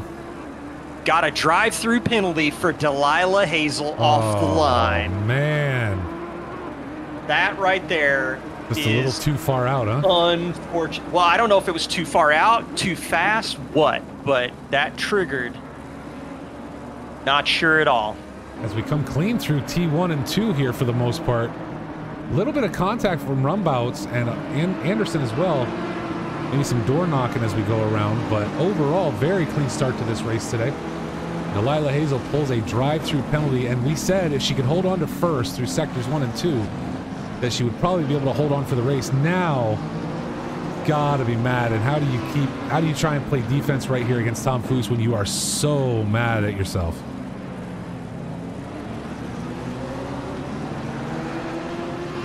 Wells and Rivera showing contact as well. Jake Wells holding on to P6 right there. Rumbouts. Rivera dropping behind Rumbouts. Rivera losing 2 spots now as he gets lost in the Toolies.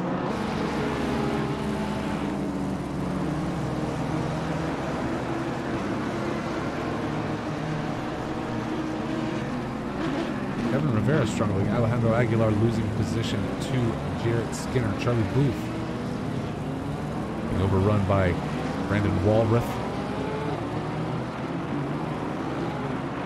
Oh no, Jarrett Skinner off track. See if we can back up far enough to grab it. It's a tough rejoin. It is. He's kind of stuck where he's at. Figures it out though.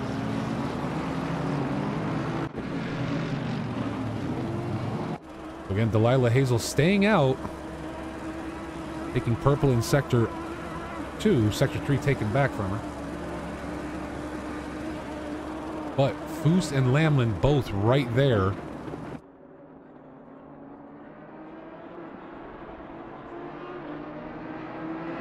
Alrighty, Rumbout's holding on. Purple in sector 3 for him. And currently in P7, Gasolina applying pressure from the back.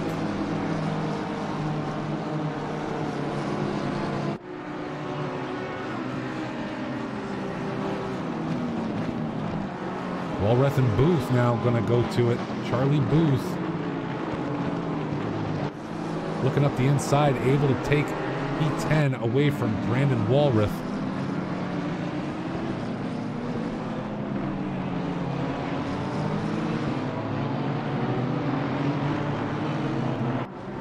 Oh man, we are getting bombarded. Oh. Hold on. What's up? Oh, chat's getting hammered. I had to turn on shield mode to shut everything down. Stand by, chat. Fun times. Yeah, it's apparently this stuff is starting up again, so try and keep up with the race here and fix this at the same time. There we go. That's what I needed. Thank you.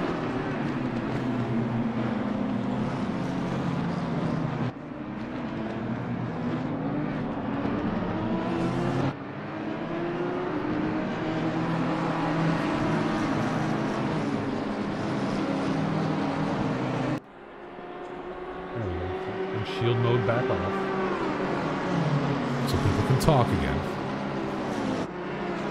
I am looking at something in the replay right now because I'm just trying to figure out what happened at the start with Delilah Hazel, and it does not look like, call me crazy, but I am wondering if the game bugged on her or what.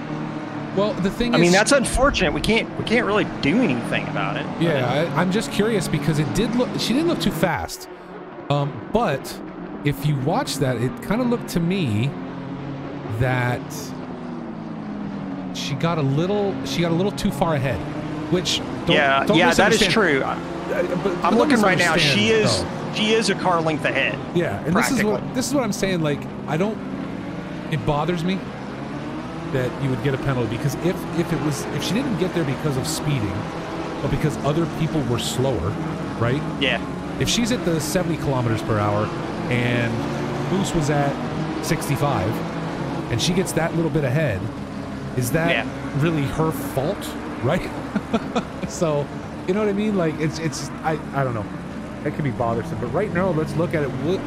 Barney Rumbout's leading the pack here with Gasolina, Charlie Booth, Kevin Rivera, Brandon Walrath, Paul Morris, Aguilar. They're all right here stacked up. This mid-pack is keeping it together. Tobias Gable actually leading this. Yeah. And Jake Wells not that far out in front. Yeah, he's not that far. He's not that far out in front of the pack right now. Well, a strong pack here as Delilah Hazel swings into the pits. Clear that drive-through, one would assume. Ton of positions lost for Delilah, and we will see how she does trying to play catch-up again afterwards. Having that happen so early in the race when everybody's still stacked up, you're basically driving yourself all the way to the back. You're going to be in last. Yeah. But now Tom Foose and Nate Lamlin continuing to run together. So seeing Dunn with the DSQ, yeah, seeing a number of people get DSQ'd, actually. Really? I wonder if it's folks that just didn't serve the DT. Louis Ricard pulling a drive-through. He has served that. I mean, that's the thing. It's tough to recognize. It's like it's a challenge to manage that sort of thing Mm-hmm. on race starts. No lie, no lie. I've gotten caught out by it. Oh, that is a shame. I was curious to see how that's 2 bad starts 2 weeks in a row for this season for Delilah Hazel. And again, so early in the race before drivers have spread out where there's, 30 seconds, a minute between cars, or even laps between cars. At least then maybe drive-through costs you 4 or 5 spots, right? Depending on where you were. Yeah. Here in the third and fourth lap, or second lap even, it's a little bit different as we have number 29 car. Is that Willie? Adam Willie, sideways and in the dirt. Gets it back out on track though. Doesn't get involved in anything. Doesn't get involved in anything too dangerous. Gasolina right now, trying to hold off rumbouts. Nikolai Tsiabo getting around Rob Keesar, taking up P15.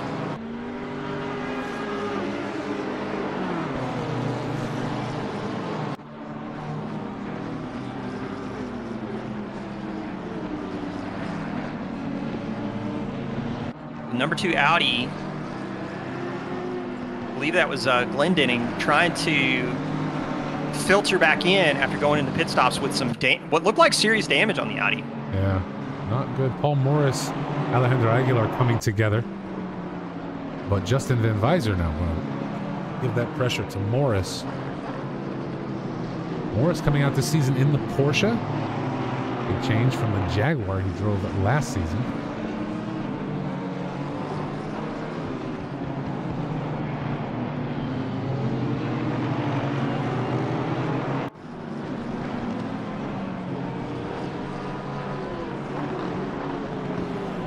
Saw the light. So yeah, just looking at the existing deltas right now. So Gasolina only 4/10 ahead of Rumbouts, and then you've got Walrath and Rivera now separated by 2/10.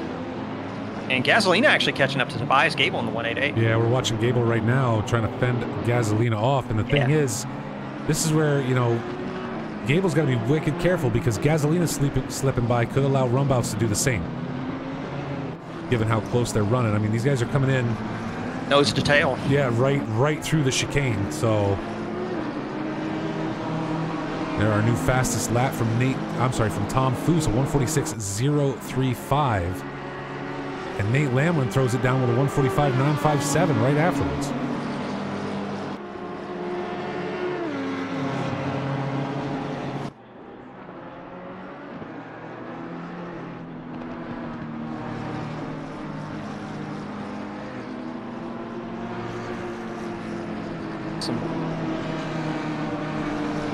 Pretty wild action going on here in the battle for P6.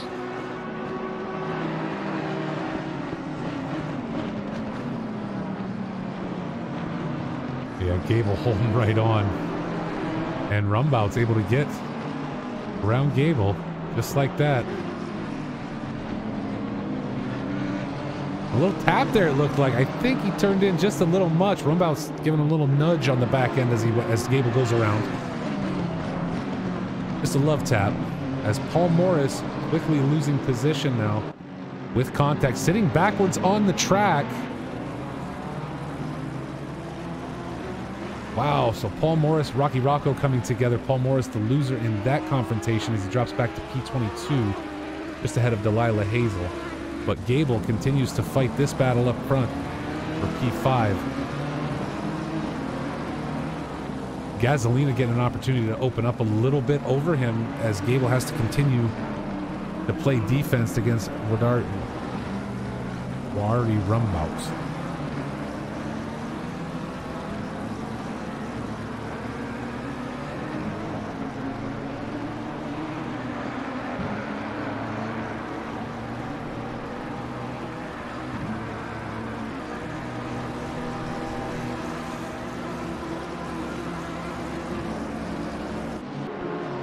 I'm looking at the data right now. I'm trying to get an understanding right now of who's really maximizing their pace out on track right now. And again, it does seem like the M4s in particular have like really strong pace in the wet. I'm losing my mind. How is Tom Foose in P19? We both That's missed a good that? question. I think we both missed that. That's going to be taken to the replay because I did not see that happen at all. A 2:11 for his last lap, so he got involved in something. Yeah, something twisted him up. I was looking at pit wall, and then I saw the change too. So wow, just like that. It can happen so fast sometimes. oh, so it looks like he spun at T3. Gotcha, T3. Wild. It's unfortunate. Tom having a good qualifying session today. To that point, having a really good race. Just over 33 minutes left to go in this pro and silver class race today. Gasolina, definitely the silver driver to watch. Currently sitting in 4th. Rombouts gets around Gable one more time. See if he can hold on to it this time. And he will. Tobias Gable with contact back ahead of Rombouts. As Charlie Booth gets around both of them. Charlie Booth now up into 5th. Oh, and a turn in there through the chicane. Rumbout's losing 2 spots to Walworth and Rivera, just like that. That was kind of brutal. Yeah, that's getting spicy. So I'm strapping into the data side of this race right now because I'm trying to understand. Like, I'm not seeing the same kind of pace from the mid-pack that we were seeing in free practice and quali. It's massive drop-offs. Really? Well, I mean, I'm just looking like we were in the 46s, people approaching like 45s and stuff like that. We had 45s from the 2 front runners, and was just like looking, and now I'm seeing like from P6 down, I'm seeing 48s. I'm seeing 50s from P9. Wow. So I'm seeing a massive drop-off in pace here that I can't quite seem to put my finger on why it's happening. I will tell you this. I mean, Rumbouts, we've had eyes on him here for a little bit. Very aggressive against Rivera. Yeah. These guys door banged 2 or 3 times coming through turns 2 and 3. Yeah, so but there's a 2-second difference. There's a 2-second difference between them. So I'm like, how does that translate to a 2-second difference is what I don't quite understand. But if Rivera can hold or get on his pace and keep that 148, and Rumbouts can't do any better than a 150. I mean, his fastest were 146.7, so something obviously during the course of that lap happened to push them both a little lower. That is a good question from Mattiesville, which is the track getting wetter? It doesn't look like it, though. Like, I'm looking at the forecast data. We're not seeing a general increase in wetness, at least from the now 30-minute radar, but it is 24 degrees air temperature, so we have lost a little bit of temperature. It is getting a little cooler.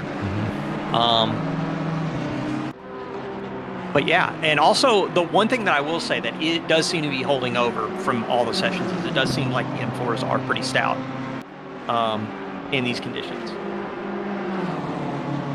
Tom Foose looking to clear traffic, get around Nikolai Tsiabuk.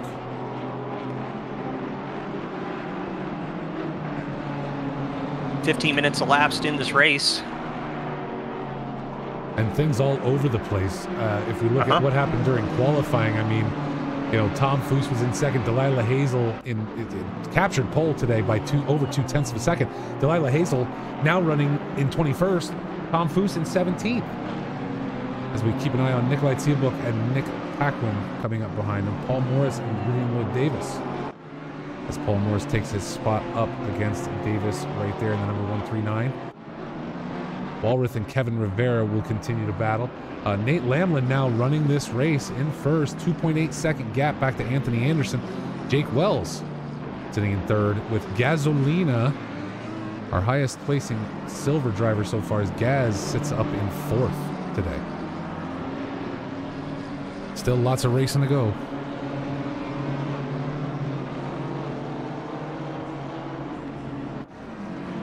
By the way, Phil, you are now a moderator, so if things blow up for some reason. Oh, no. Oh, yeah. Watch out, everybody. You're modding like a madman. The band hammer is heavy, but it swings true. You can kick Coffin and Blue right away. Okay. Just feel free. Looking at the overalls, so 6/10 between Gasolina and Wells. Wells really bringing the Maka up into the podium spots. Walrath and Rivera, 2/10 between them. Looking right now, we've got the next closest one, Rumbouts, not that far from Rivera, and then we've got Burkhoff and Kaminsky, about 6/10 between them. So Rhino Normal in chat, please send another message that tells me you're not, that tells me you're goofing. I gotta know you're goofing. I don't want to hit a button I'm gonna regret, so.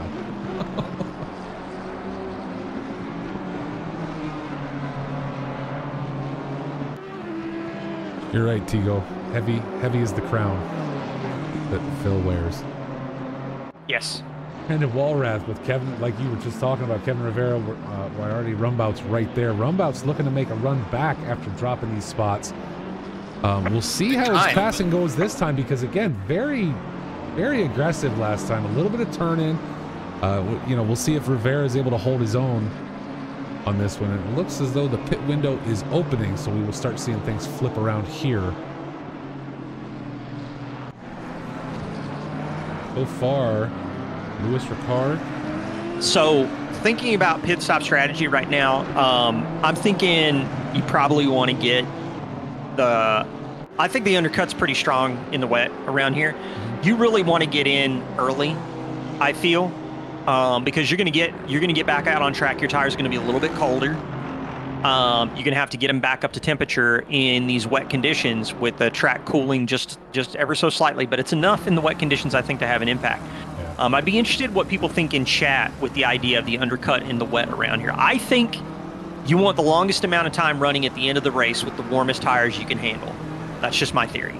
Well, a lot of drivers seem to think that the undercut is going to work as Aguilar, Keesar, Burkhoff, Tiabook, Morris, Davis, Ricard, and Rivera all head into the pits right at the opening of the window.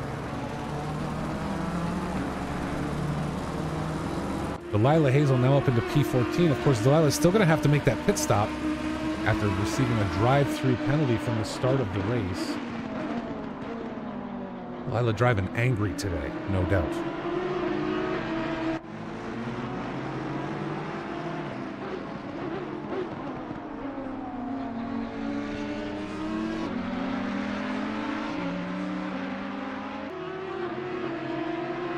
The whole back. No, go ahead, sir.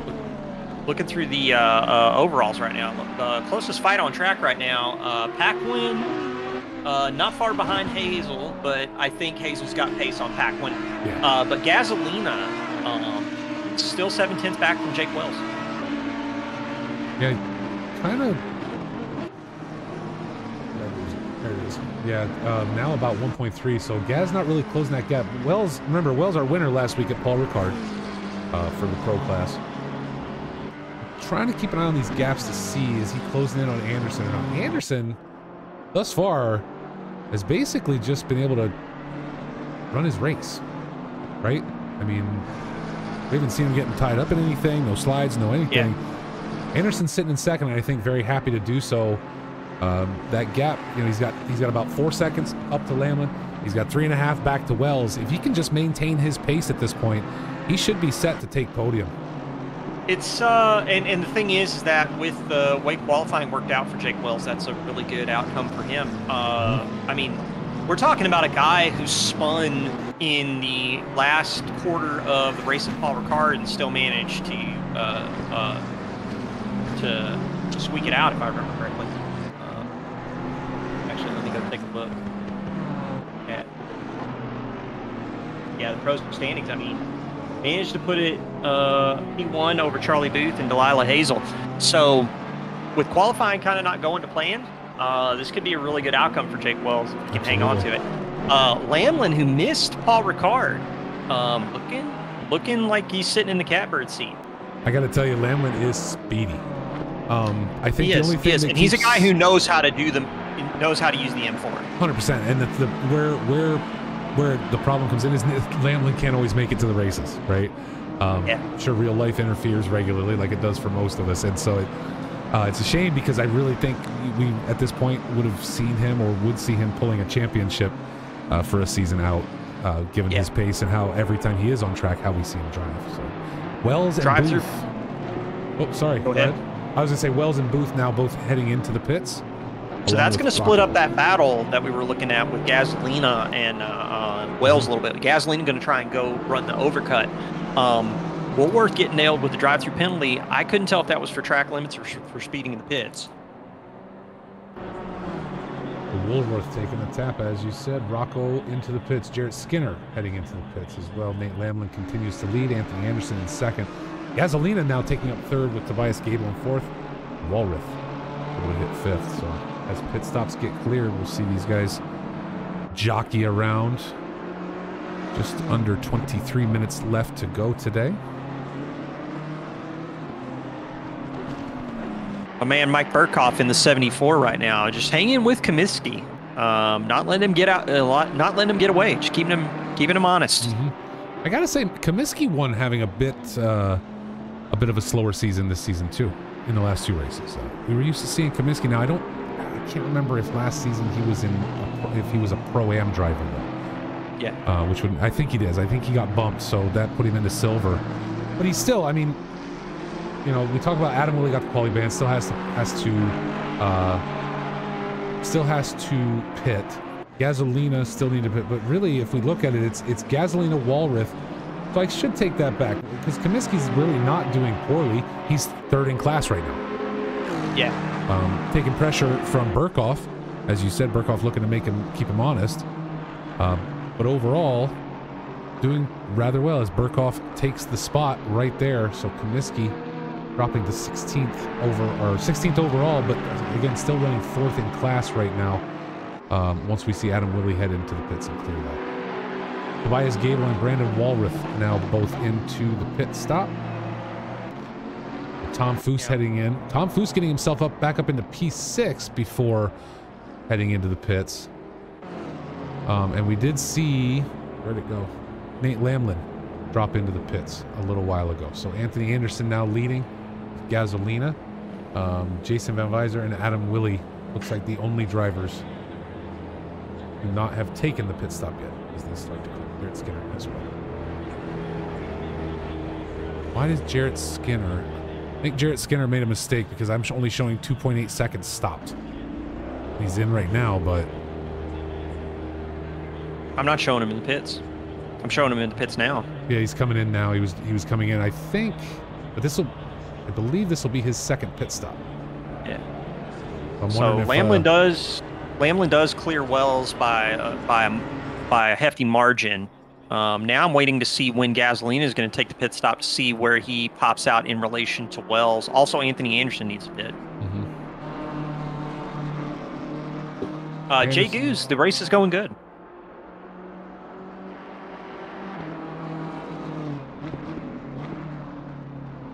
I did not mean to cut you off, sir. What were you going to say? No. You're good. Just looking here now, trying to keep up. Tom Foose, Adam Willie. Anderson's in. Jarrett Skinner in the pits. Anderson heading in now. So that'll leave Gasolina and Justin Van Weiser up front. Showing Nate Lamlin. Nate Lamlin, for some reason, his pit stop did not clear, but we watched him go through. So provided he did everything he was supposed to. He's clear on my indicator. He is? So, okay. Yep. He's showing clear on my indicator. I wish I could individually clear people's pit stops in the software. That would be a nice feature. Absolutely. Can you talk to your boy? Tell him to add that. I will talk with Mr. Pig. Because sometimes they don't. No idea how that would work inside the client. Yeah, but, I don't know, but sometimes they don't work. Like Nate Lamlin, we know he went into the pits. I'm showing times of 31 seconds in and out, and 35 seconds in the box. So we know he pitted, but for whatever reason, it's not clearing it. So Jake Wells running into a bit of a problem here. He's got some traffic in front of him as he's trying to get around quickly to see if he can maximize his pit stop to either catch up with Anderson or guarantee that he stays out in front of Gasolina. Skinner getting a 30-second stop go. That looks like a pit lane infraction. We're waiting. I'm seeing him coming out of RACC right now. The 99 car is parked. I see the number 1 car coming down the start-finish straightaway, and it's going to be down to the wire for these two. Gasolina coming out behind Anderson. Anderson already back out of the pits and taking up 2nd position again. That puts Charlie Booth in 3rd, Tobias Gable in 4th. And Wells loses out massively in the pit stop. Yes, he did. Massively. Jake Wells. Gasolina. Go ahead. I was going to say, with all that cleared up, Jake Wells running in 8th now. Could have opportunity here, a battle between Walrath and Rivera.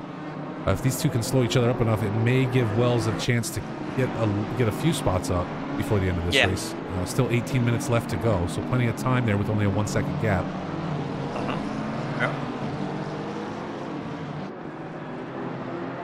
Looking at the deltas right now, closest fight on track I can see is Mike Burkhoff, 5/10 from Aguilar, who we haven't seen a lot this race. The lone Nismo out here. Aguilar, well, much like Anderson, just keeping quiet, right? Now, if you look at Anderson, if I'm Anthony Anderson right now, I'm in an even better position than before the pit stop. Now, granted, I'm instead of 3.5 seconds back from Lamlin, I'm now 5.1, 5.2, right? Okay, but I probably wasn't worried about catching Lamlin before the pit stop, so I'm not worried about catching Lamlin after the pit stop, right? But now has, instead of that 3.5 to 4 seconds, now has like 4.5 seconds back to Charlie Booth. So again, really came out a little bit ahead there as Brandon Walrath heads into the pits. So I wonder why Walrath diving back in. Anderson staying out ahead of Booth. I'm gonna take a peek while he's doing it. Actually, it showed him going into the pit. I wonder if there was a moment where he was touching the pit line and it looked like he was going in. He doesn't appear to be. He's still out in front of Rocco. So. Oh wow. Okay. Yeah, I think that's what it was. He lost position though too. So. If he did touch the line, it would indicate that he was going in for the pit stop. Let me take a look at his deltas just to be sure. Walrath, he had a 154, so he did lose some time. Yeah, he did. I was going to say he dropped off a couple positions when he did that. That's why I figured he was heading in. Tobias Gable losing P4 to Gasolina. Gasolina taking that spot up, and already a second ahead of Gable. Aguilar and Burkhoff continue to battle back here. Yeah, Burkhoff is just harassing Alejandro. Matt Comiskey not letting go of Delilah Hazel for P15 right now either. So just looking at the battle right now between Burkhoff and Aguilar, it just looks like Burkhoff is able to carry so much more speed into the corners than the Nissan. I'm not sure if it's just down to traction of the Nismo, which is common. It's a car that you have to baby a little bit in the corners. But Alejandro just finding a way to keep Mike Burkhoff at bay. Doing a great job of it so far too. Burkhoff trying to shoot around him there, not quite able to pull it off. Tom Foos, looks like he's out. That's right. We lose him? Yep. Like we lost Tom Foos.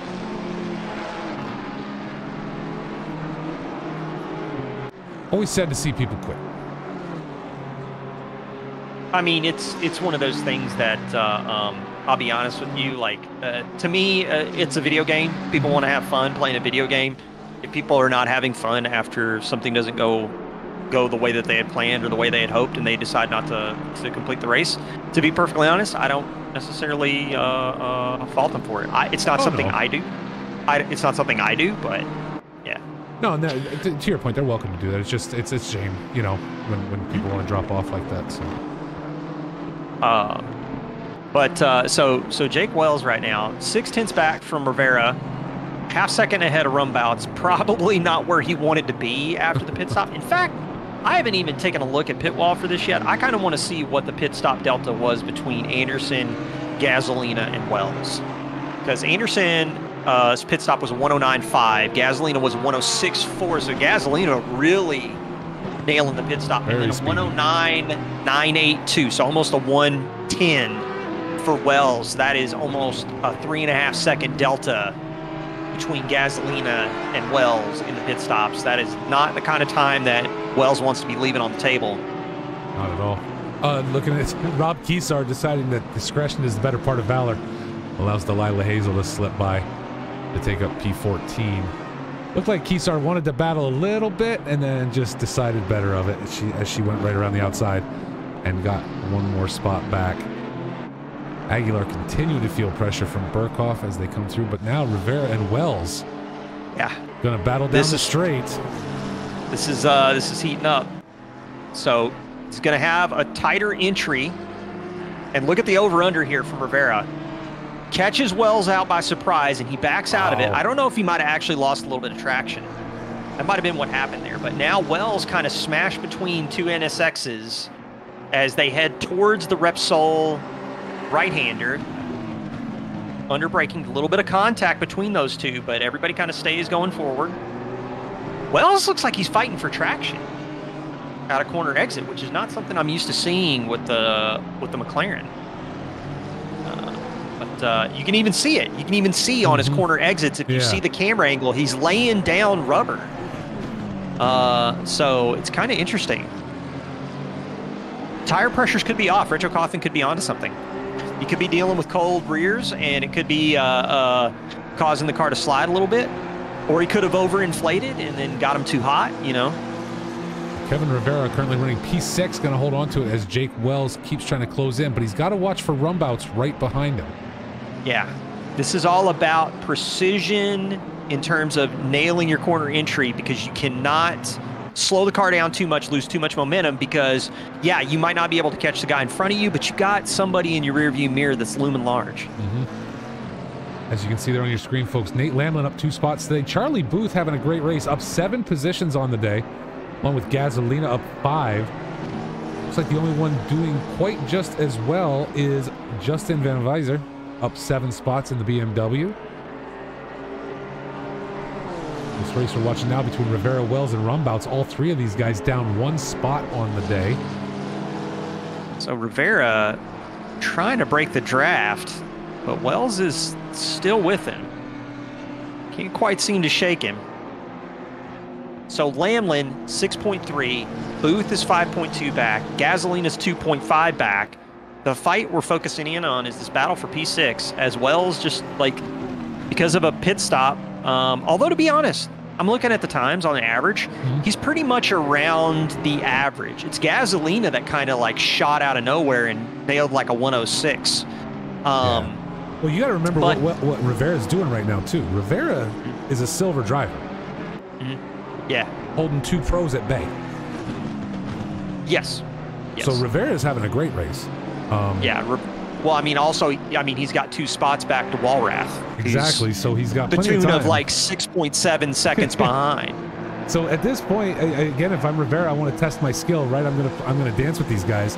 On the defensive now. Yeah, 100% on the defense. Oh, there's a touch right there at Lakaicha between those two.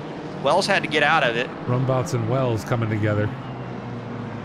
The Rumbouts now jumping up into P7.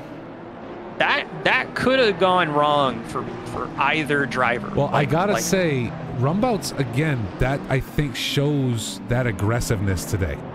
We've seen a lot of door banging out of Rumbouts. Now, I'm not saying it's all his fault at all. It could very well may not be. We haven't caught every one of these. I just know the contact signs come up a couple times on Rumbouts. Yeah. And a little bit of turn-in, a little bit, a lot of aggressiveness sitting there. So Rivera not really giving the squeeze on Rumbouts into turn 1, which is going to compromise his entry. It's going to slow him down a little bit, but this is going to bring Wells back into the mix. And I'm thinking Wells is like, you know what?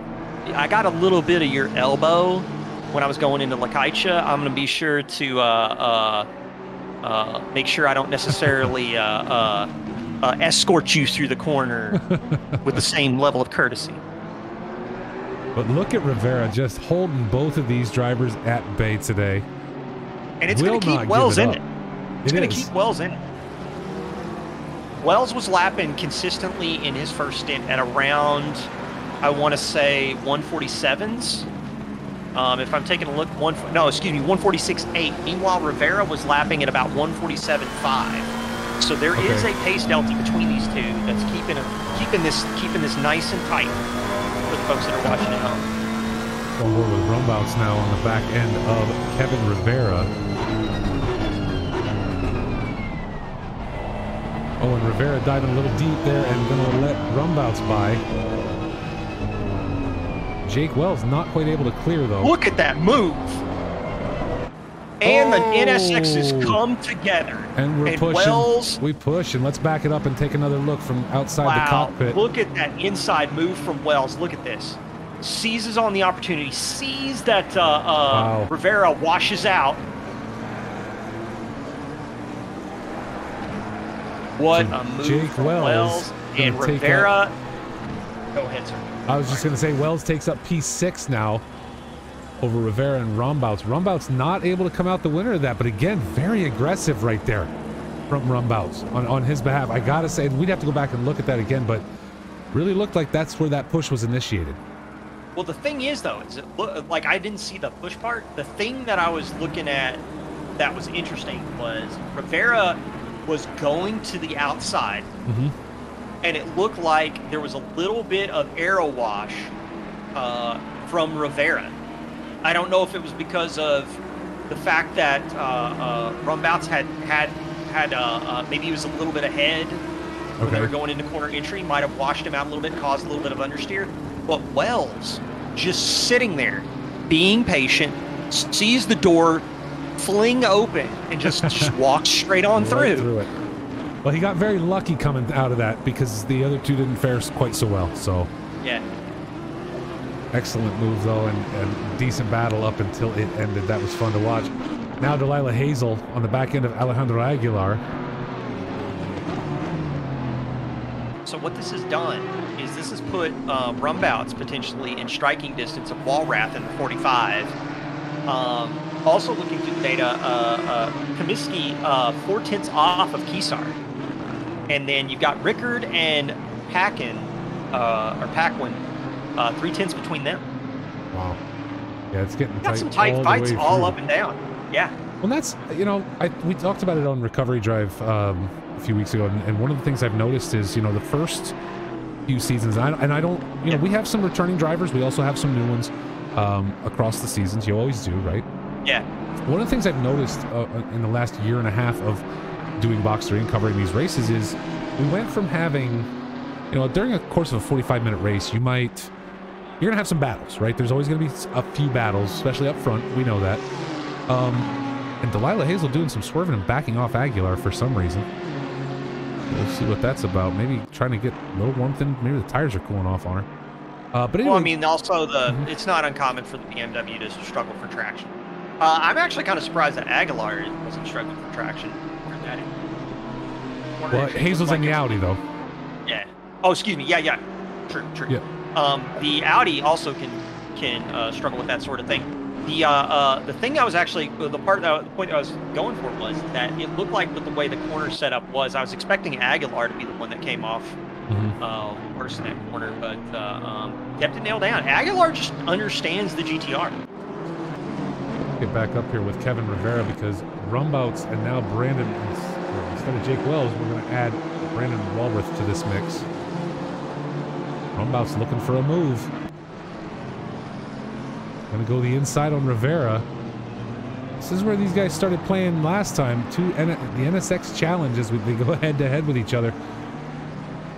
And Rumbouts is able to take up P7 from Kevin Rivera right there just that quickly. Yeah. With just under about 4.5 minutes left to go now.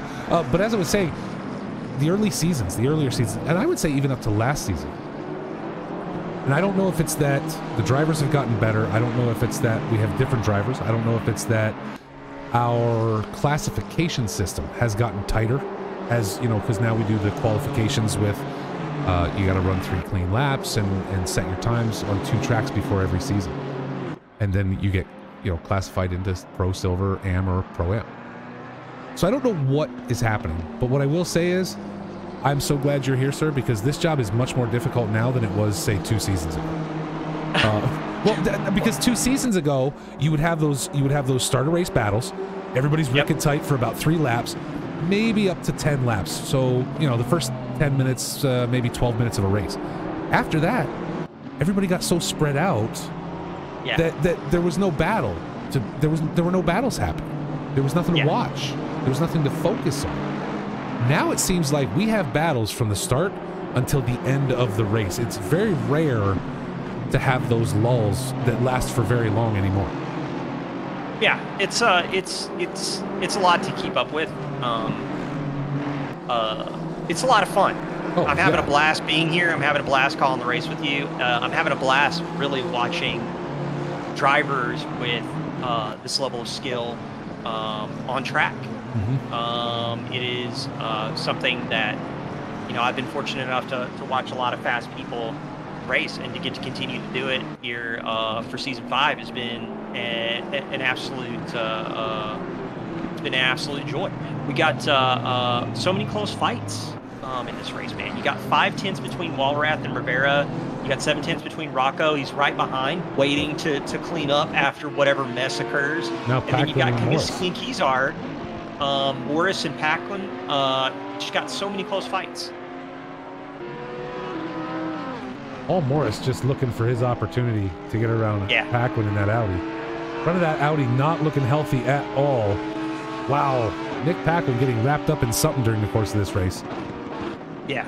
There were a couple of cars that took a bit of a pounding in the early stages of the race. I know Glenn Denning, who showed up in chat, man, just looking at that car after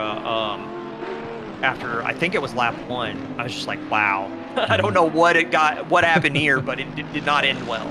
Paul Morris sliding wide now. Sorry, Paul Morris sliding wide and backing off now about 3 seconds.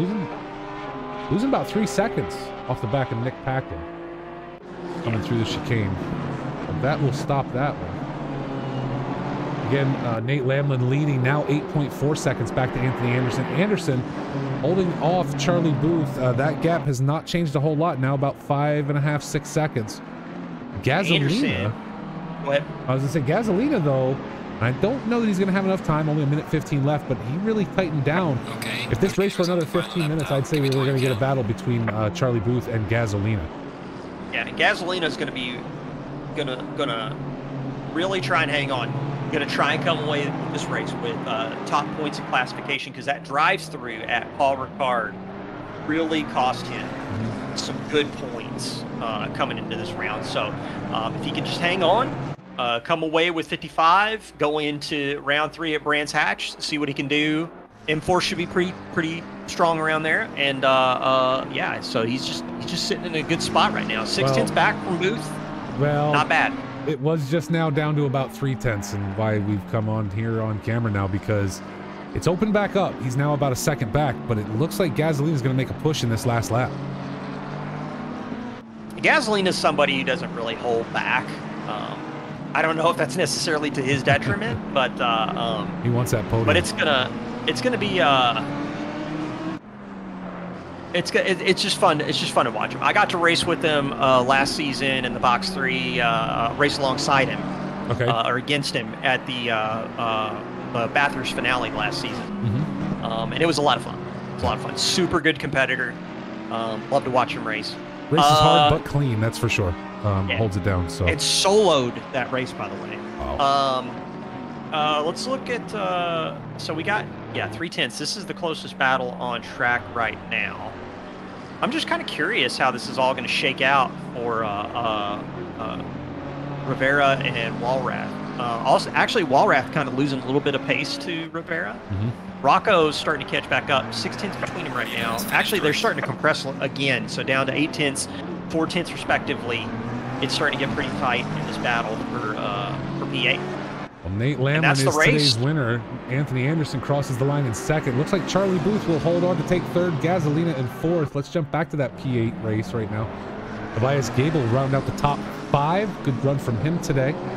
Jake Wells should be coming across here in just a moment.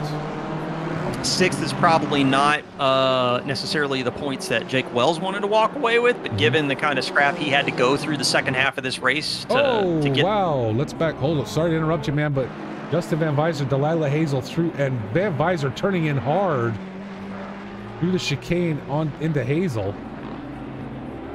Hazel able to escape, however, and going to look to take P12 today. Not sure what happened. And Justin Van Visor getting very wow. upset. That's that could get someone hurt. Yeah, we don't do that. That is that wasn't good. We don't do that. So Delilah Hazel now and able to end up in P12. So again, just to round out the top 10, Nate Lamlin is your winner today. Anthony Anderson second. Charlie Booth will sit on the podium in third. That's two podiums in a row for him after he finished second at Paul Ricard. Gasolina in fourth. Tobias Gable with the top 5 finish. Jake Wells, Rombaus, Kevin Rivera, Brandon Walrath, and Rocky Rocco finish out your top 10 today. Yeah, real quick, I want to, before the data rolls over, just taking a look again at the data from the race today. Again, M4s, man, in the wet. 46.2, 46.4 for stint times from Lamlin. Really good performance out of him. Gasolina's coming away with good points going into Brands Hatch. Definitely what he was looking for out of this race. I'm just anxious to get to Brands Hatch. I'm anxious to see what there. Well, Brands is one of my favorite tracks too. TG in the chat asking what was his pit stop time. TG asking pit stop time. Let me go see if I can pull it up real quick before the data rolls over. Let me see. So it looks like Tobias, you had a 1 minute 10.063 for your pit stop time. Your average stint was a 47.3 on the front half, and then a 46.7 on the second half, which is very good. There you go. Well, folks, thank you so much for joining us. Phil, again, you are the man. It was a blast, man. It was a blast. That was a very, very dramatic race, and yeah, I'm hoping to see sharp weapons for Brands Hatch, but I'm also hoping that we see a little bit of cooler heads. Well, I know people get very frustrated at Brands. A lot of people don't like it. It's not their favorite track. I personally love it. I love covering Brands. There's so much. What do I want to say? There's just so much elevation change and the way the corners come together. I enjoy driving Brands and I enjoy covering it too. So I think next week's race is going to be a lot of fun, and hopefully we get the same turnout because we had a lot of great battles today. So hopefully these folks keep turning out so we can continue to get to watch that.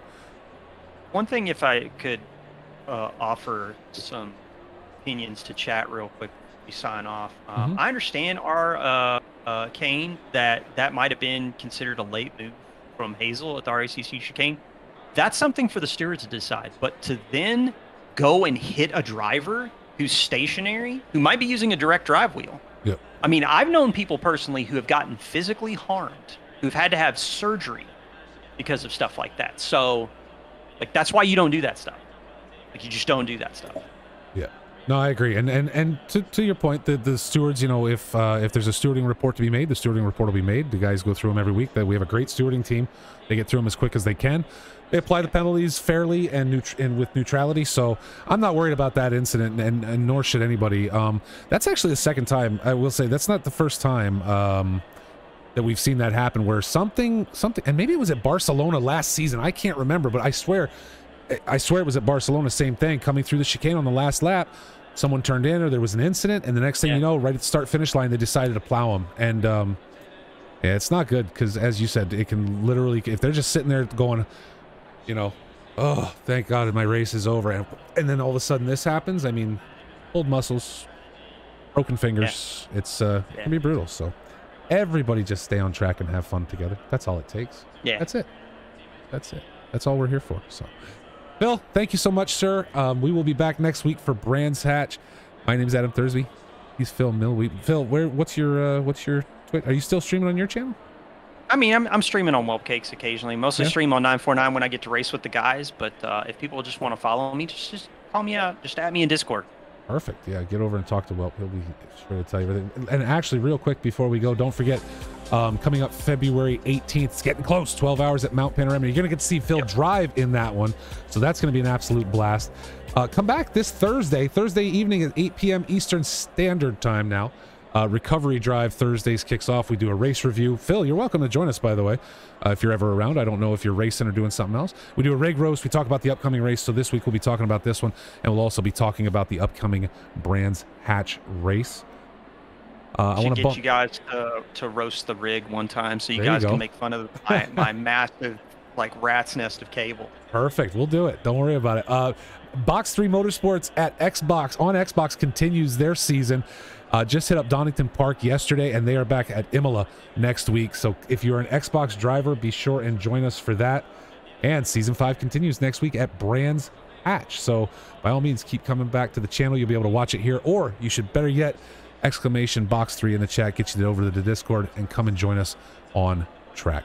Thank you everybody so much for watching. Phil, thank you for being here and joining me today, because it's my favorite. And hopefully everyone has themselves a great week. On behalf of myself and Mr.